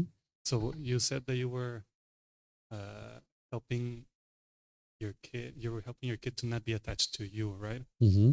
But how do you? Let's say, like, I have a 4-year-old, right? And I'm not attached to him, but he is attached to me when I come back from a long trip. Mm-hmm. So if he's like, oh, I haven't seen you, like, and I can see that he's attached and want to spend a lot of time with me, like do I tell him, oh no, go away, like he hasn't seen me? How can you? Sure. Do that, So we're going to talk about it here in a minute, but we can talk about it here because it's actually part of this, is that sometimes when parents come back, they get really excited, right? And their kids get really excited. Yay, daddy's home. Yay, mommy's home. Ah, so excited, right? And sometimes parents actually incentivize that because it makes them feel good, because they think that's the love. When their child is so excited to see them, they think that's the love, and they try to accentuate that. But the problem with that is then when you're away, they miss you and they're sad, right? You don't see that other side, that if you allow them to get really excited when you come, that means when you're gone, they're going to be the opposite of that. They're going to have the painful feelings. So what you would like to do is just when you come home, it's like, hey, buddy, how you doing? Hug, whatever you're going to do. Hey, nice to see you. Kiss, whatever you're going to do. But your mind stays calm. And now if they're excited, because maybe that's what they've done in the past, you just maintain your calmness and composure, showing them that example that, hey, we can come back together. We can be affectionate. We can be loving to each other, but we don't need the excitement, right? So sometimes when my wife goes away for 3 months to the US, when she comes back and we pick her up at the airport, it's like, hey, mom, hug, kiss. Hey, what you doing? You hungry? Let's go eat. Right? It's like not this big hoorah, just because mommy's back. That's the craving, desire, attachment. So if you get used to doing that and understand that that excitement is not the love, and if you allow that excitement, it's going to end up in painful feelings for them, and you're not attached to that excitement, then now when you come back together, you can just keep things calm, and you'll see that they'll have a better experience when you're away as well, that they won't have that sadness when you're away. Yep. This is a practice of loving kindness and compassion for your child, right? You mentioned that it may be wise to introduce impermanence to help reduce the attachment. But at the same time, I think you also mentioned too that because we're unenlightened, we're going to react. They may assign blame to why you're causing this to me, this anger or whatever discontent feeling you're introducing because of the impermanence you're trying to. So it's like, where's the balance between like introducing impermanence or trying to introduce things, but it's not like, or you're forcing this on them. That would be conceit to try and force the teachings on them. And then also, like you mentioned, real-time training. They're going to struggle in this real-time moment. That may not be the best time to introduce a teaching because their mind is right. Oh, it's not the right time for right speech and all that. So, okay, so I'll give you more details on this. So with my son, I asked him, I said, would you like to learn the teachings of the Buddha? He's like, well, what are those? And I said, this is going to help you to get to peace and to joy. And I said, you won't have to experience sadness and anger and all these feelings. He's like, yeah, I'd like you to teach it to me. I was like, okay, well, there's a lot for you to learn. I'll teach it to you over time. And he said, okay, that sounds good. So he said that he would like me to teach him, and he asked for these things, right? But you can actually do some of these things without even that. Like there's things that I do with my wife. My wife has never said, I want you to teach me the teachings of the Buddha. She's never said that. So the things that I was doing for my son, that wasn't me forcing it on him, because what I would do is I would first proactively teach him about things like the Four Noble Truths first. I didn't just break up his Legos and be like, deal with it, kid. Right? I didn't do that. Right? So he learned about the universal truth of impermanence. He learned about discontentedness. He learned about non-self. He learned about the Four Noble Truths. He learned about the 5 precepts, all these different things. And then I started doing these things to kind of help his mind to implement the teachings and bring the teachings into practice. My wife was already learning with the books, and also a monk. She's learning in Thai. She has learned in Thai. But she knows some of the English words, but not too many of them. So when I started doing some of these things with her, she was already practicing the teachings. And you need to be able to understand the natural law of karma, of you're not causing any harm. So we haven't got to this yet, but with life partners and stuff, you can be doing this stuff too. But I'll just give you one so you can see what I'm talking about. One time, me and my son, we were sitting at the kitchen table, and at that time, my wife used to do all the dishes. And she said, yeah, I'm going to wash all the dishes. So she used to wash all the dishes. Now, everybody helps out, right? But nonetheless, she used to wash all the dishes. And because of that, when we would get a glass of water, instead of putting it in the sink, we just used the same glass for 5 or 10 days because it was just a glass of water. Because otherwise, she'd be washing 16, 24 different glasses in a day, right? So we just use the same glass every day. Well, one time him and I were at the table, and she came downstairs and she saw that we had 2 glasses on the table. And she was like, why are you guys got all these glasses on the table? Why don't you put them in the sink? They can't be on the table. She was so angry, right? And then she went away. She went upstairs to her room. So I looked at my son and I said, you know what we need to do, right? He's like, yep, I sure do. So we went and got every glass we could find in the house, and we put them everywhere. We put them on the sofa, on the floor, by the TV. We put them everywhere, right? And then she came down about an hour or two later, and she looked and she looked and she looked. You could see her mind rewiring itself, right? And she looked, and then she walked away quietly and said nothing, right? We didn't cause any harm. We didn't do anything. All we did was provided her mind an opportunity to be able to understand that, hey, you have a craving, desire, attachment here, and you need to let this go. Where what some people would do is they would kind of buckle to any kind of fear, like, oh my gosh, mom is upset. She's not going to cook us dinner if we, don't do what she wants us to do. And now let's put our glasses away. But that's like feeding a monster, right? Because that monster of craving just keeps growing and growing and growing. Instead, we did what is loving and kind and compassionate, which is we provided her an opportunity to let go of that craving. So you can do these kinds of things where you create an environment where somebody has an opportunity to let go of their craving, and you're not causing any harm. We didn't cause any harm whatsoever. But this is opposite of what it is that you guys currently do. And you might currently think, because in a lot of these relationships, you still have attachment, you still have craving. Well, if I make my wife upset or I make my husband upset, maybe they won't have sex with me, right? And I want my sex, right? And now I want to keep them happy so that I can get my sex, right? Or I want them to go over here to the movies with me tonight. And if I do this thing where they get upset, maybe they won't go to the movies with me. So that's where you need to let go of any kind of craving and clinging in the relationship and understand what you're ultimately working towards is where they are completely peaceful and you are completely peaceful. And now you guys can live harmoniously with each other. Because there's multiple things like this. I can tell you some more stories as we go that my family has been able to overcome those cravings, and now everything is so peaceful in our home. But they had to walk through the fire in order to appreciate the fresh air. And you're not forcing it on them. You're just creating an environment that if they have a craving, it's going to get triggered. And now that's what's going on in their mind. You're not the one that's causing that anger and frustration. So having the Four Noble Truths and established right view deep in your mind is really important, because when my wife got angry or my son got upset, I didn't feel any guilt. I didn't feel any shame. I knew that this was part of the process and they were going to need to experience that in order to get to the peace and joy. And while they didn't like it at the time, I'll tell you one example here in a moment where my son was yelling and hollering at me, which I never had seen him do before. He was turning red. Well, that moment was very painful for him. If you talk to him now and you say, hey, are you glad your dad did that? He'd say, yep, I'm really glad he did that, because he can see his mind is in a much better place now. Mm-hmm. Thank you. One of the ways I say this is to say, you might not like the method. Where I used to tell my wife, because she would get a little bit angry at me doing these things. And I would say, you might not like the method, but you like the results, right? You might not like the method, but you like the results. And she didn't say anything else after that, because she does. She likes the results. Her mind's so peaceful now. Yeah.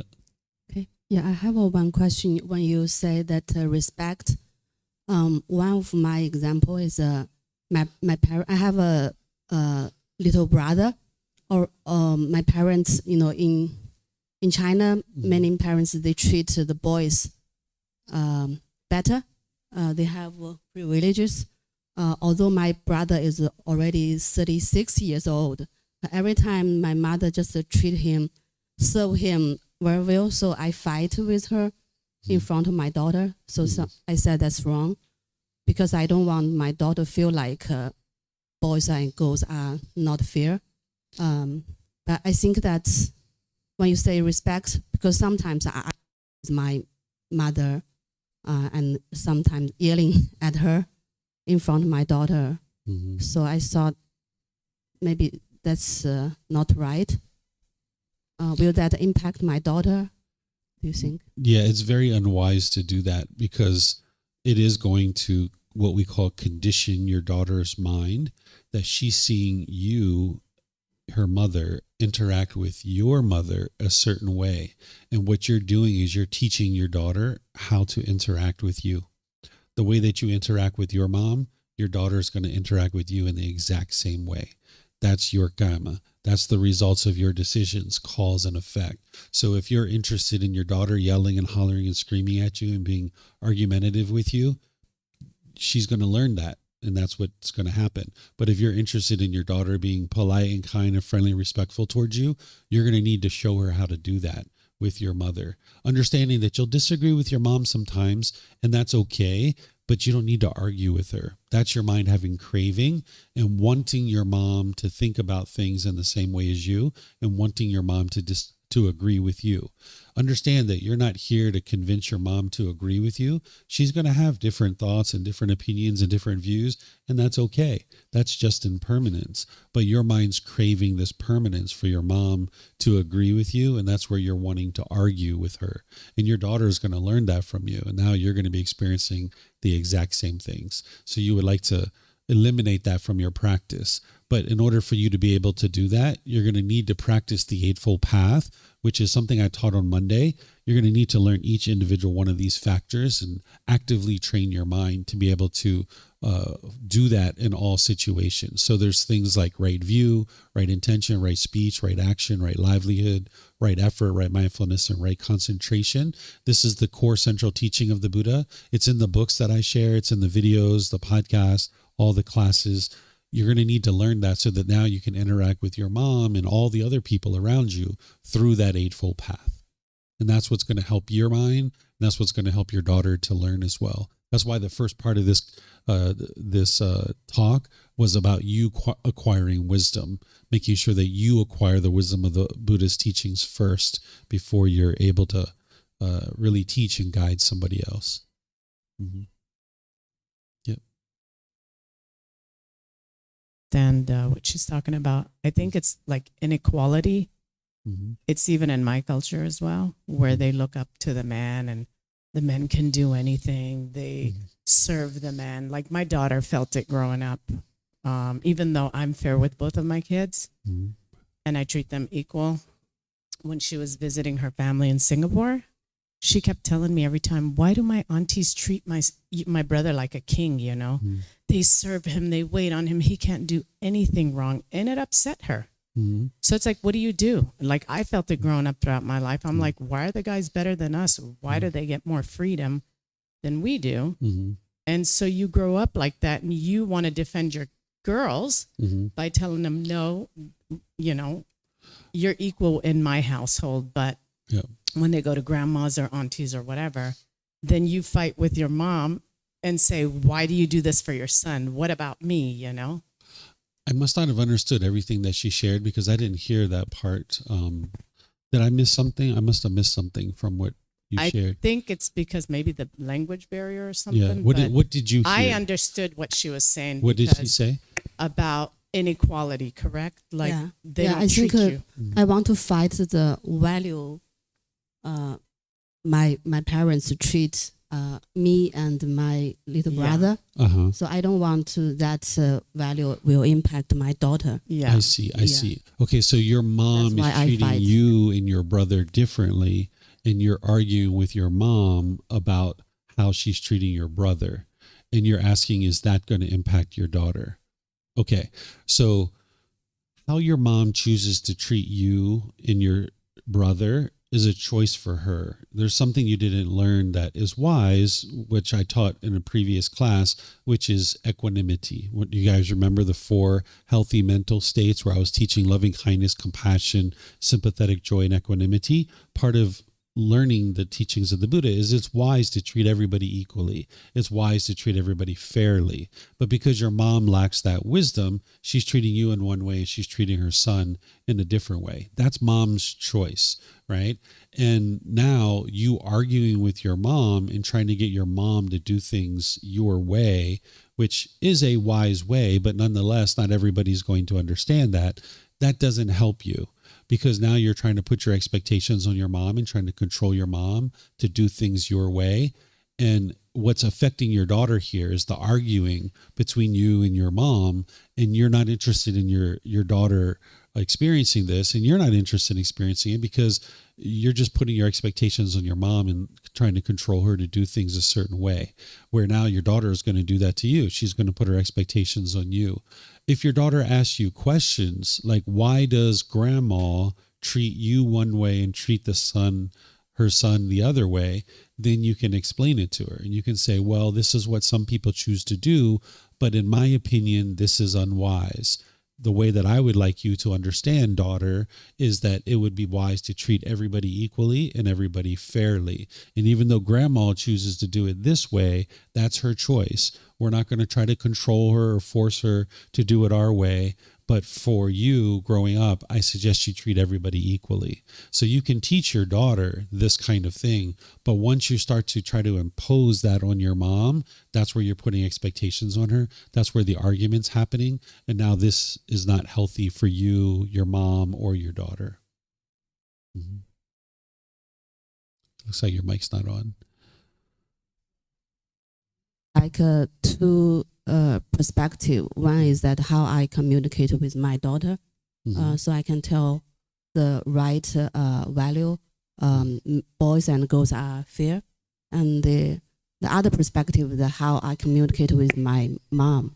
Like you said, in the past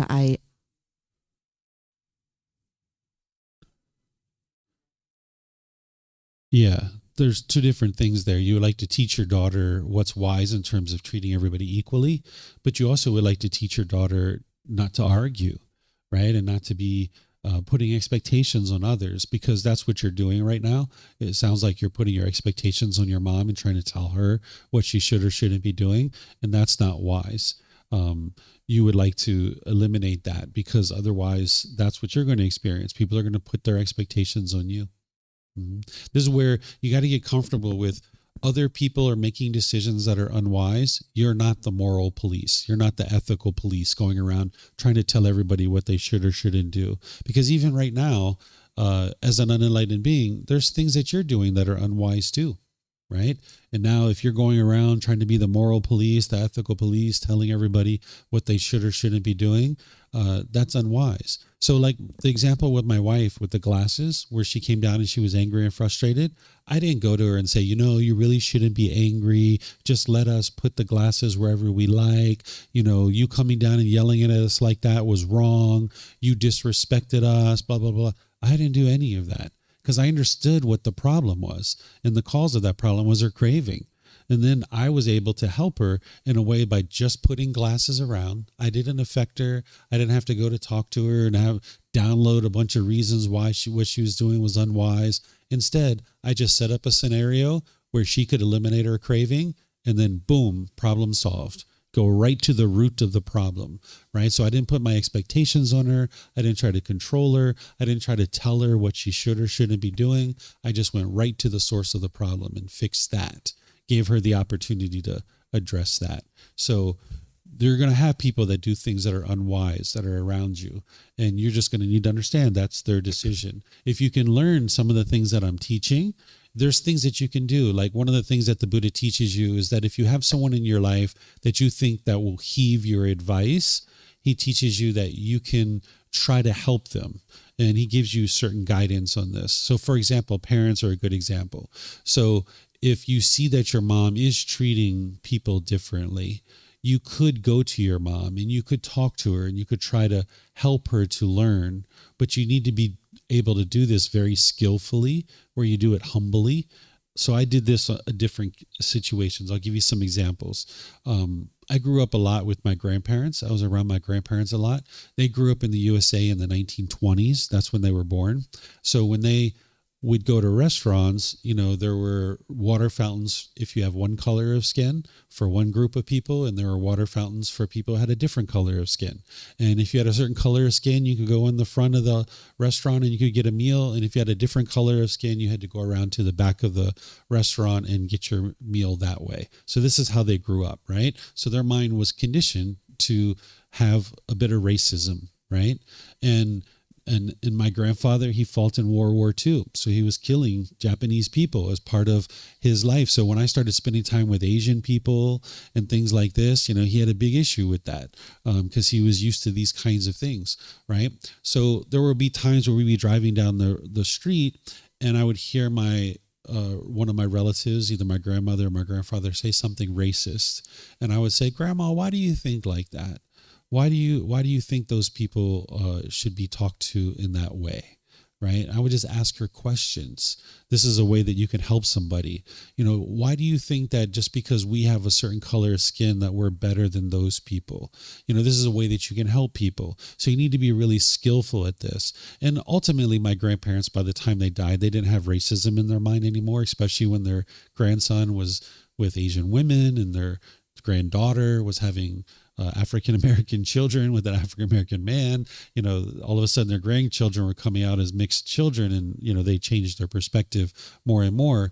But nonetheless, even when I was 17, 18 years old, I was hearing these things and I was helping them to be able to understand that there's a better way to think about the world than the way they were currently thinking.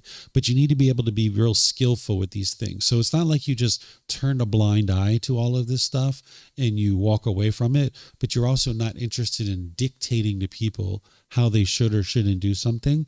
You need to be skillful in the way that you do it. And oftentimes asking questions is a better way to do it because you're not overtly teaching them, but you're getting them to think about things that they're not otherwise thinking about themselves. So by saying things like, Mom, why is it that you, or you might say it like this, Mom, have you ever noticed that you treat your son and your daughter differently? And she's going to probably say, no, what are you talking about? Well, I'm just curious because I noticed that you do this with your son and you do this with your daughter. Why is it that you do that? Right? You could just ask her questions. And now it brings it up to her attention where you're not trying to force it on her. You're not trying to impose it on her, but you can ask questions like this. So I wouldn't do this with everybody in the world, but somebody like a parent, the Buddha talks about this is a wise person to do this with. This is a way to repay your debt of gratitude for the growth and development that they gave you growing up. They taught you how to brush your teeth, take a shower, eat, clean your butt, clean your ears, all these different things. They taught you how to become an adult and sustain your life. And one of the best things you can do to give back to them is to help them learn this wisdom that's going to help them improve their life through the teachings of the Buddha. But you need to be really skillful in how you do it. And these are just some examples of how you might choose to do that. Mm-hmm. Yep, you're welcome. Okay, yes, sir. You said we're going to talk about friends in a future thing, right? Yeah. Okay. Yeah. I think mine's probably friend related. We can wait. Okay, we can do it then. All right. So normally we take a little break here. But I also just have, if you guys would like, the way that our topics are scheduled today, we can do the same thing that we did on Tuesday where I teach and then we actually finish up by lunchtime. Would you guys like to do that today?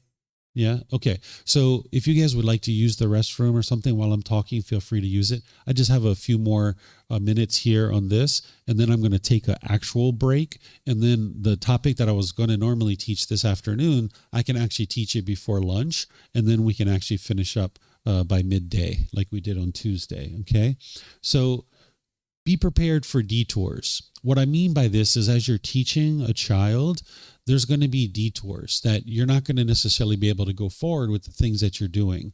There were times where I would be on my way to taking my son to go play miniature golf, for example. And as we were on our way to go play miniature golf, he would say things like, yeah, Dad, I'm going to beat you. I'm going to, take you all up and down the golf course and I'm going to do this, that, and the other thing. And I was like, oh, really? That sounds like a lot of ego to me. He's like, it's not ego, it's the truth. That's what's going to happen. I'm going to beat you and I'm going to do this, that, and the other thing. And I was like, okay, well, I'm not really interested in playing miniature golf with someone who thinks that way. I'm going to go back home. And he's like, oh, you're not going to go play miniature golf? I was like, no. And he was like, oh, right. And then it kind of knocked his ego down a little bit. And I made a U-turn. And I was like, I don't play games with people who have a lot of ego like this. Right. So then he learned from that. Whereas if I was craving to play miniature golf and I really wanted to play, I wouldn't have been willing to do that. So you're going to need to be ready for detours. Or say you have children who are, like say you have 2 children, and maybe you're taking them to school and you're on your way to school, or maybe some birthday party, and it's going to be really fun, and you're going to see all your friends at this birthday party, and maybe now your 2 kids are arguing and festering and starting to fight with each other. You're going to need to put a pause on that.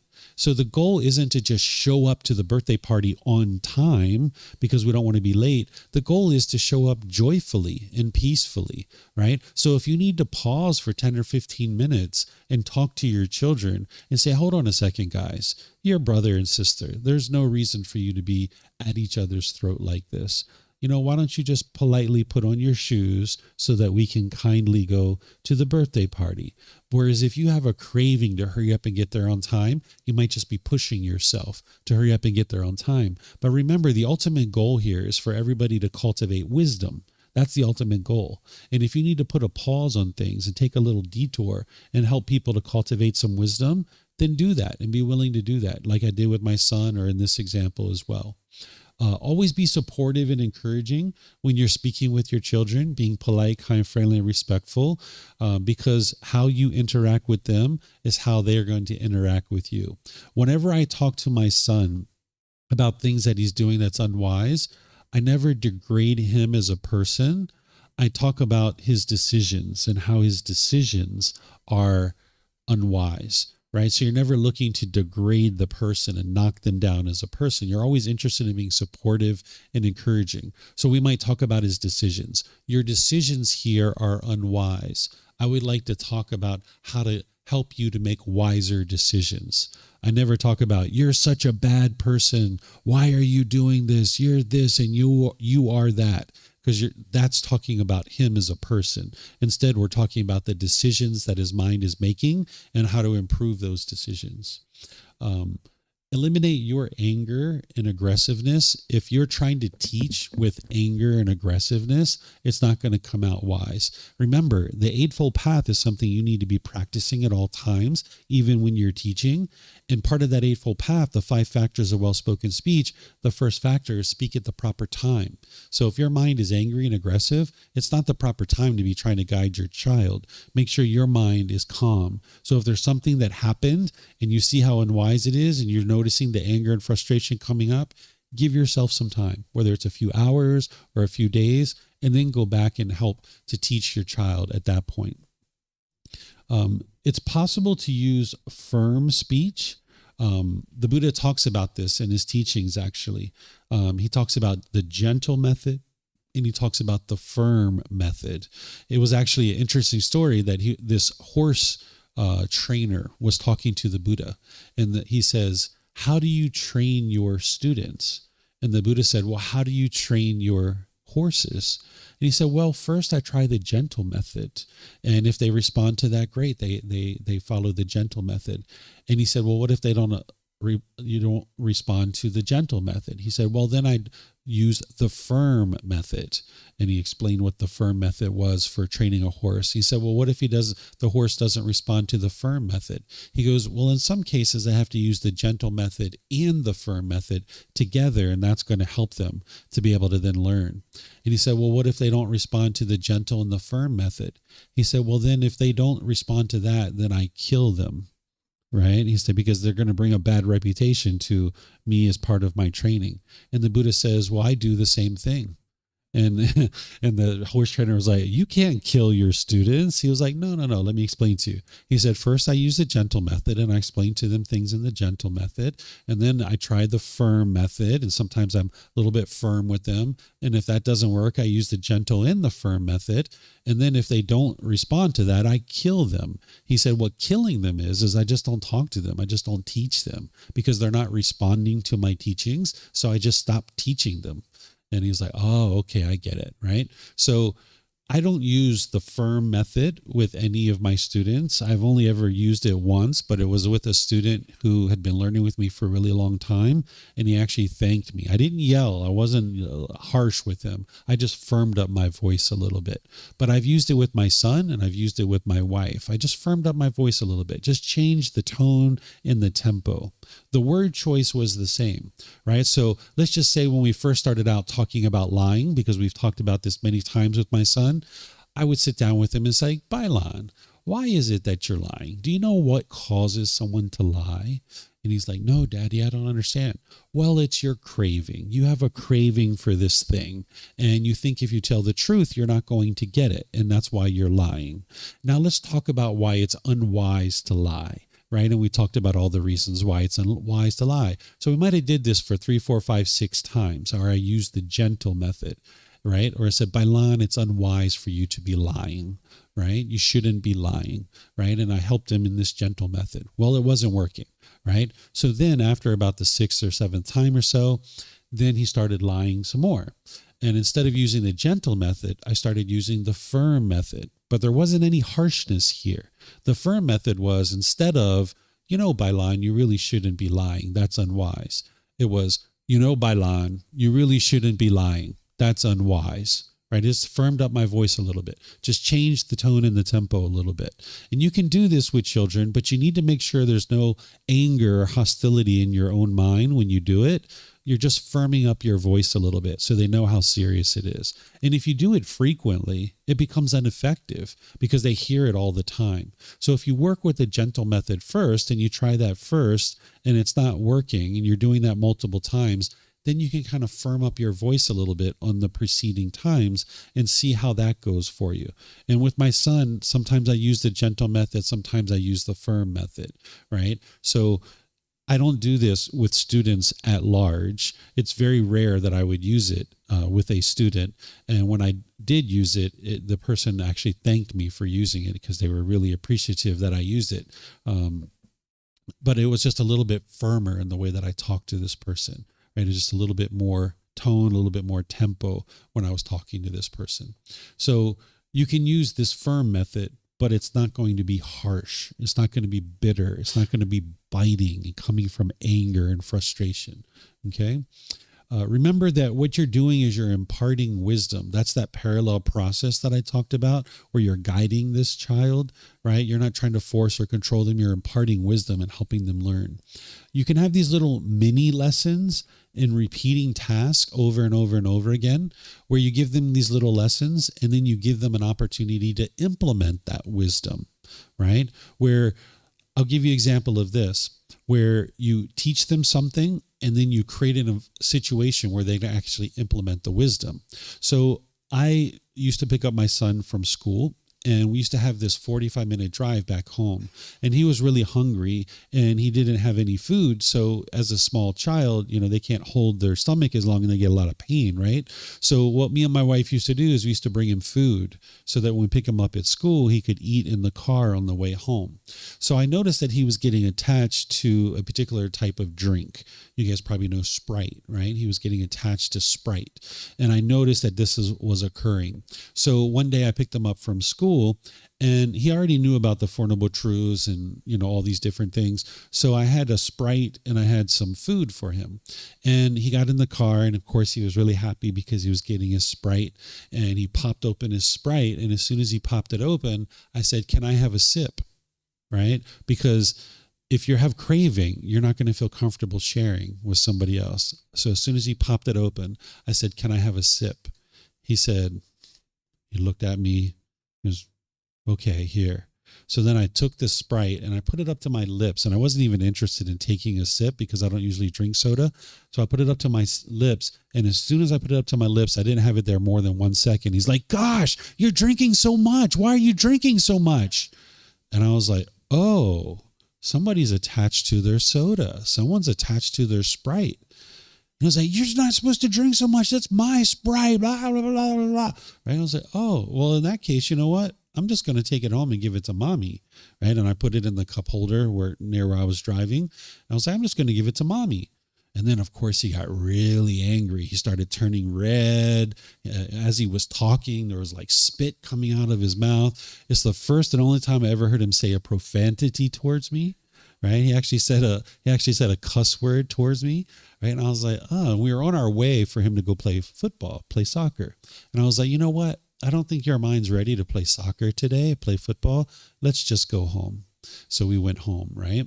And then he was calming down all the way on the way home. And then once we got home, I talked to him. And when he was calm and I helped him to understand his mind was craving this and he could let go. And hey, even if dad drank the entire soda, so what? We can stop at the store and get another one. No big deal. Right. So he learned and he understood. And he said, you're probably not going to get me another Sprite for a long time, are you? And I said, we'll see. Right. So then the next day I went to go pick him up again and I got him another Sprite. Right? Because he had learned the lesson the day before. So now when I went back, I was interested in him implementing that wisdom right away. Because if it was 3 months before he got another Sprite, he wasn't going to be able to implement the wisdom because he wouldn't have remembered it. So since he had just learned it the night before, I brought him another Sprite the next day.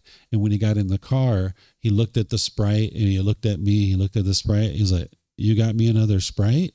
And I was like, yeah. I was like, can I have a drink? He was like, okay, sure, here you go. And I said, how much can I have? He said, as much as you'd like. And I said, oh, really? Wow, that's really generous of you. So then I took a little sip and I gave it back to him, right? And now for probably the next year or two, whenever we were in a restaurant and he ordered Sprite or whenever he'd have a Sprite, I'd always ask for a sip. And he was able to share with me. Because if I wouldn't have done this kind of thing, someday he would be around his father-in-law and his father-in-law would say, hey, can I have a sip of your Sprite? And then boom, he explodes. And now he just damages his relationship with his father-in-law. Where when he did this with me, he was able to overcome this craving.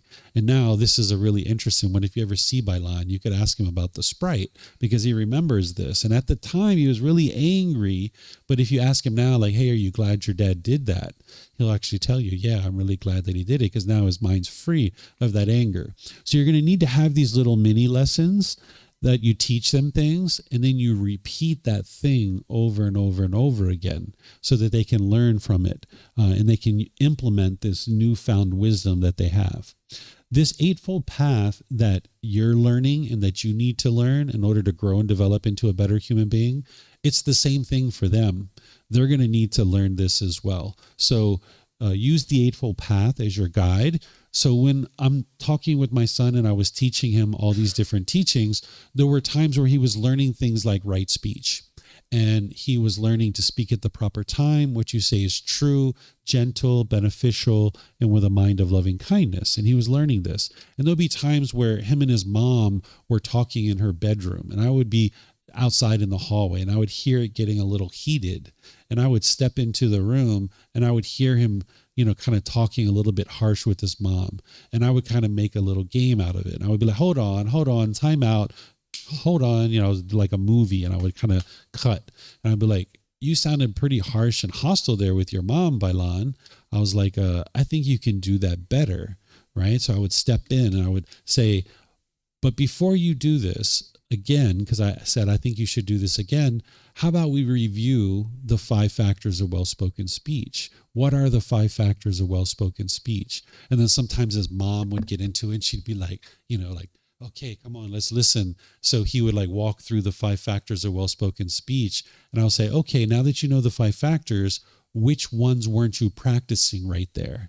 And he would say, oh, I wasn't speaking very gently and I wasn't speaking with a mind of loving kindness. And I said, okay, so now that you see that, how about you do it again? Try again. And then he would do it again, right? So you can use this Eightfold Path as your guide. If they understand it and you've taught it to them, when they're having difficulties, you can kind of step in and you can say, hold on a second, I notice you're being a little bit aggressive with your aunt or with your grandmother or somebody. How about you look at the 5 factors of well-spoken speech and improve this, because this is going to help bring it to the forefront of their mind. So if you've acquired the wisdom of what the path is, you'll be able to more readily help that child or whoever else it is that you're teaching. In addition to the Eightfold Path, they're going to also need to know life skills, cleaning, laundry, cooking, cleaning toilets, all these kinds of things, ironing. I still remember as a 9-year-old child, my mom had me in her bedroom with a shirt and she was teaching me how to iron. She was teaching me all the different parts of the shirt and how you're supposed to iron a shirt. I still remember that today. I was only 9 years old. So you would like to impart this understanding because you're impermanent in their life and someday they're going to be leading their own life and you'd like them to have these life skills. taking care of their body, taking care of their mind, and so forth and so on. It's important that you don't punish your children. If you're punishing them, this is normally coming from your own craving, desire, attachment, but instead you would like to guide them and teach them. And there may become times where you do need to take things like TV or video games or things like that, but it shouldn't be cast as a punishment. Instead, what you can do is you can talk with them 2 or 3 or 4 times, making sure they understand the wisdom. And then when they keep doing that particular thing, maybe on the 3rd or 4th time, it's like, hey, Bailan, we've talked about lying many times. You understand what is wise and what is unwise. You've already shared that with me. I can see that you understand, but you keep doing it. I think we need to do something to raise this to your attention so that you take it more seriously. And he's like, what do you mean, Dad? I said, I think you're going to need to lose your video games. He's like, my video games? What do you mean lose them? And I said, well, I think you need to go away from them for a period of time to give yourself some time to think about these unwise choices that you're making. And he's like, well, what did you have in mind? And I said, well, I think you should come up with that.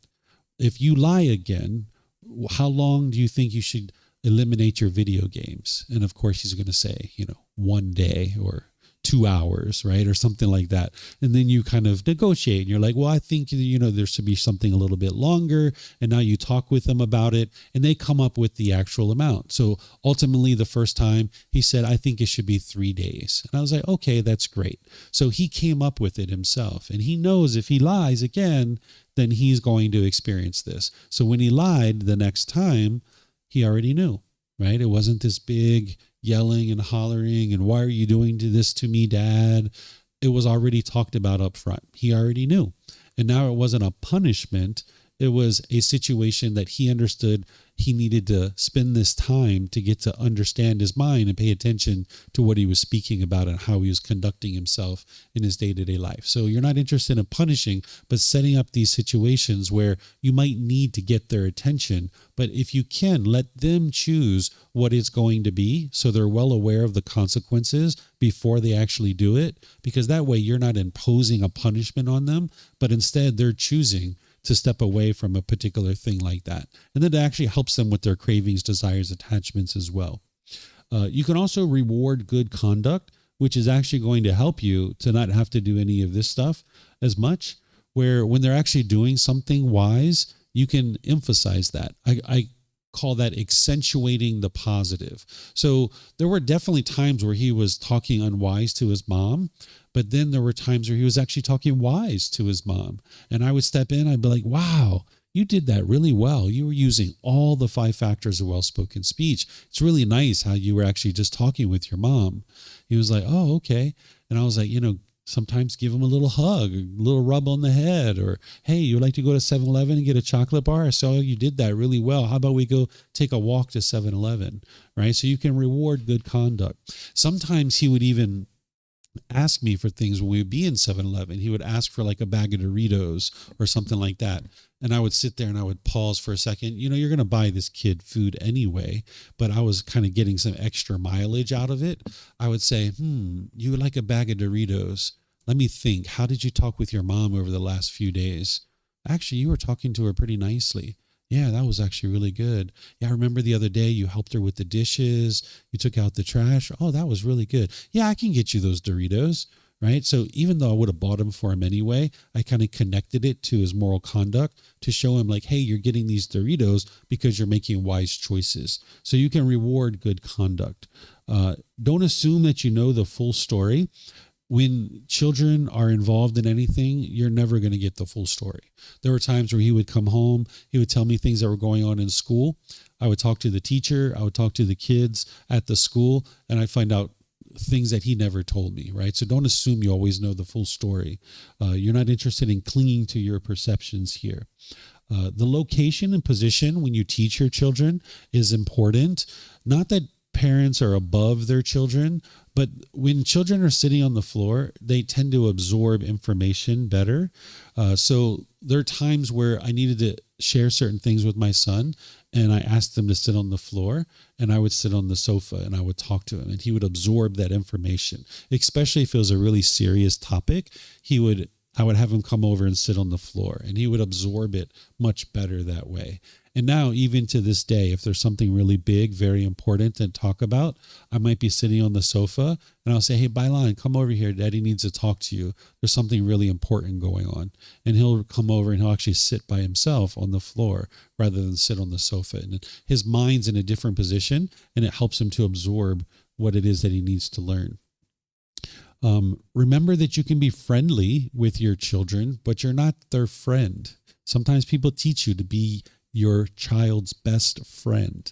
I don't advise this. Whether you choose to do it or not, it's your choice. But friends function very differently in a relationship than a parent. It would be wise for you to maintain your parent role, because a parent has a completely different role in a child's life than their friend. So I'm very friendly with my son, but I know I'm not his friend. He's got friends and he needs those friends, and those friends serve a completely different function and role than I do. So I don't try to be my son's best friend. I'm his parent who's guiding him, and we have a different type of relationship than his friends. Ensure your child understands true love. Sometimes they don't understand true love. There was a time where we were driving down the street and my son just spoke up and he said, Dad, I don't think Mom loves me. And I said, really? You don't think Mom loves you? He's like, yeah, she doesn't love me.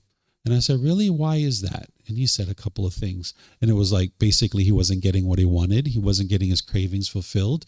And I said, that's interesting that you think Mom doesn't love you. I said, what kinds of things would someone do if they love you? He's like, I don't know. And I said, well, would somebody who loves you wash your clothes? And he said, yeah, they'd probably wash my clothes. Would somebody who loves you cook you dinner? Yeah, they'd probably cook me dinner. Would somebody do this? That, I listed all these different things, and I was like, wow, you just described your mom, right? So I started helping him to understand what true love is, what unconditional love is, and that just because your mom isn't giving you what you want doesn't mean she doesn't love you. So he was confusing craving, desire, attachment as love. So he wasn't getting what he wanted from his mom. So therefore he thought she didn't love him. So I helped him to be able to see that that's craving, desire, attachment, that mom is practicing unconditional love. And sometimes she does things that you disagree with, but that doesn't mean she doesn't love you. So your child's going to need to understand true love, which means you need to understand true love. You can communicate love through speech, which is great, but your actions are actually more important. Actions communicate much better than just speech. Sometimes we say, I love you, I love you, I love you, I love you, but you need to look at your actions and make sure your actions are communicating love. If you have multiple children, loving all your children and treating your children equally is important. Just like we talked about yesterday, quality of time is more important than the quantity of time. Look at the quality that you're spending time with each other. If you have shared custody with another parent, if you're teaching in your home the child how to practice these teachings, if they go to their other parent's home, that parent is most likely not sharing the teachings with them, and they're doing things very differently. So when they come back home, you shouldn't expect that they're going to be in the same place that they were when they left. They're going to regress. So if they go to mom's house or dad's house for 2 weeks over the summer, when they come back, they're not going to be where they left, right? So you're going to need to be patient with that. They can be influenced by others, like when they go to school. If they're around children who have a lot of ego or a lot of hostility or bitterness, they can be influenced by that. So just be aware of that when they're coming home, you're going to need to teach them, whether they're coming home from mom and dad's house or they're coming home from school, they're going to be influenced by others. As we were just talking, learn how to enjoy time rather than the excitement. The conditional excitement is just going to lead to painful feelings. So if they get so excited when mommy and daddy come home, they're going to be sad when you're gone. So you'd like to teach them how to enjoy things without the conditioned excitement. That conditional excitement is temporary. You would like to teach them how to enjoy whatever it is that they're doing without those conditional feelings. And that means you need to learn how to do that in order to be able to teach that. And then lastly, Just like an animal's mind works through praise and reward, a human being's mind functions that way too, through praise and reward. So you can praise your children and tell them that they're doing a good job, but you need to be careful because their ego can arise. They have conceit as well. So you'd like to temper that to a certain degree. So you can praise people and talk about their decisions and their efforts, rather than the person themselves, because that'll help you to be able to incentivize wise decision making. So any questions on any of this stuff? Yes, sir.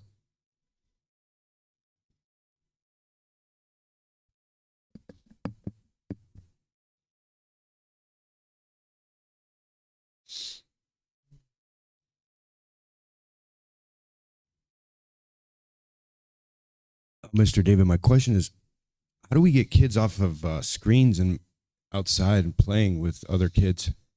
So what you can do is you can introduce some permanence so they don't get attached to it, where like you can hide phones, you can, when they're planning to have phones, you can ask them for it. You'd like to introduce some permanence into their day where they're not just sitting on it indefinitely for long periods of time. So you need to introduce some permanence. There's multiple ways for you to do that. Just like I was talking about with the cups with my wife and stuff like this, you would like to introduce impermanence so that they get interrupted with their different things that they're doing. So if they're in a tense game, you can ask them, can you come over here and do this? Can you do that? So you're going to need to introduce impermanence. But also it's important that you don't have some kind of a perception that screens are bad and looking at phones are bad, because they need to learn that skill too. But if you let them use it unfiltered and unfettered, then they're going to have this large craving. So you need to find this middle way and don't cling to any perception that just because they're using screens that it's somehow bad. So you're not trying to get them off of it 100%. You're trying to teach them how to use it wisely, because it's not a problem to pick up a device and use it. The problem that the mind has is putting it back down. So that you need to teach them how to be able to pick it up and use it and then put it back down. And you can actually turn this into a game where they pick it up, they use it for 2 or 3 or 4 minutes, and then they put it down. And then they go away from it for 5 minutes, 10 minutes, 20 minutes. Then they come back over and they pick it up and they use it for a few minutes and then they put it down. So the problem isn't that they're picking it up. The problem is that the mind can't put it down because it has craving. So you can turn this type of thing into a game. Mm-hmm. Yeah, you're welcome. Okay, yes, ma'am.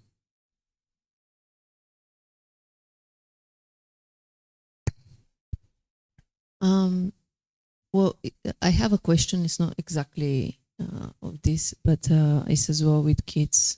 I don't have kids yet, but one of the worries that comes to mind is in the future when I do have them. For me, it's gone. Yeah, I don't know how to deal with my future kids if they want to eat meat. And something that for me is very, very important. Yes, I have to let go, and obviously they have to make their own choice if they do want to eat meat or not. But let's say that they are open to learn why I don't eat meat, and they are open to learn, and then they make their own decision that they don't want to eat meat. Then if they go to my parents' house or my partner's parents' house, and then they put meat on the table and they push the kid to eat meat, how can I talk in the best way possible without inputting my beliefs, why is wrong, and explain them that the kid also has decided to not do it, but meat is very big part of my parents and my partner's parents. So how can I deal with that in the most respectful way, but kind of like firm, to be like, don't push your meat to someone that doesn't want it? Yeah, that's not what you would like to do because you can't control your family and what they choose to do. But what you can do is you can teach your child that they're capable of making their own decisions and to not be influenced by others who are putting expectations on you. That's the way that you do this, is teach your child how to have strong decision making. And then if they chose to eat meat, then you just understand. Because like my son, he pretty much eats vegetables and plants. That was choices that he was making. But there's occasions where I've noticed recently that he's starting to eat some meat here and there. Because for his mom, she still eats a little bit of meat. And that's okay. That's her choice, right? And for her, it's easier for her to get him this type of food. And that's what she chooses to get him. And then he chooses to eat it.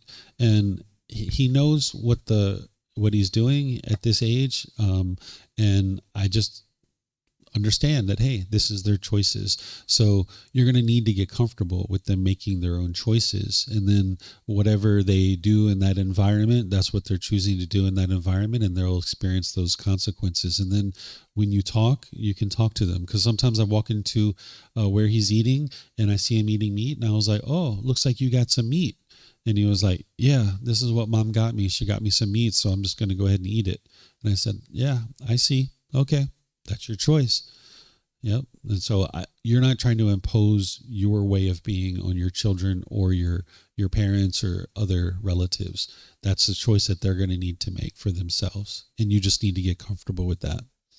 And if they are very little and they can't make a choice yet, so then obviously as a parent, I don't eat meat. My partner does eat meat. So it's going to be a very interesting moment when the time comes. Yep.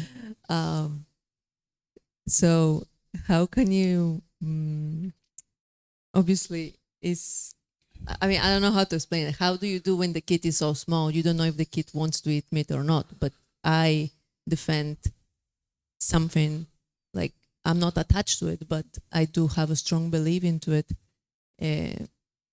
that is harmful. But then it's like, I don't know how to approach that when the kid is very little yet. That's where you need to just talk with your partner. You need to talk and make sure that you guys, have discussions on this. Even my wife, I've talked to her multiple times and I said, Bailan really likes it when he has plants, and when he eats that food, he enjoys that better. And we've talked about that many times, but she still buys him meat sometimes, right? You can't control these people. And you don't have attachment to it, but then at the same time you say, I have this strong belief. That sounds like an attachment to me. So you're going to need to practice the Eightfold Path. You're going to need to talk with them. You're not going to get to peace and joy by controlling your life partner or your parents or whoever else involved. You've got to eliminate your craving. Talk to your children, teach your children, have discussions with your life partner, and then understand sometimes it's not going to happen the way that you have envisioned in your mind, that it's always plans.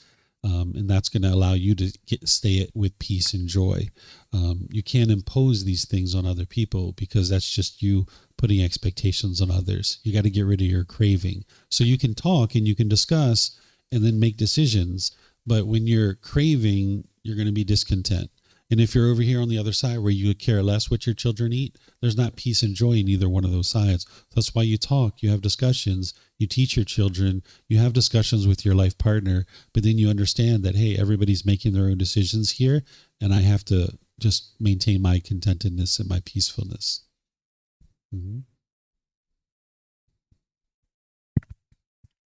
Thank you, David. I think in one of your earlier slides, you were talking about it's better to start teaching and guiding at the younger age. My wife and I have adult children that we have challenges with in communication.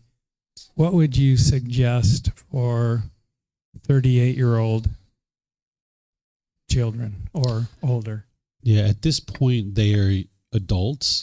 You're no longer in the direct and immediate guidance phase of their life. You can only guide them at this point if they come to you and ask for help and they ask for guidance. Or you could offer it to them. And if they say, yes, I'm interested in that advice, then you can help them. But at this point, some of these things don't really apply. Okay. Well, there's one situation I'd like to share and maybe get advice on how to approach it. My previous marriage is where we had 3 children, and the youngest, it's been 10 years, he still doesn't speak with me. And it's clear from the teachings that we've learned this week that my approach was not wise, and that I was desiring him to be in my life. And, I've been trying to accept the fact that it's his choice, that he chooses not to communicate with his father. But I feel like I should still let him know that, okay, I'm okay with your choice. Just be silent and let him go his path. And if he chooses to come back, then of course I would embrace him. But should I say anything or try to offer some skillful word tracks, or leave it alone? It's up to you. If you feel like you've never communicated to him that, hey, I would like to have a relationship with you, I'm always open to that relationship. I understand that this is the choice you're making and I'm comfortable with that.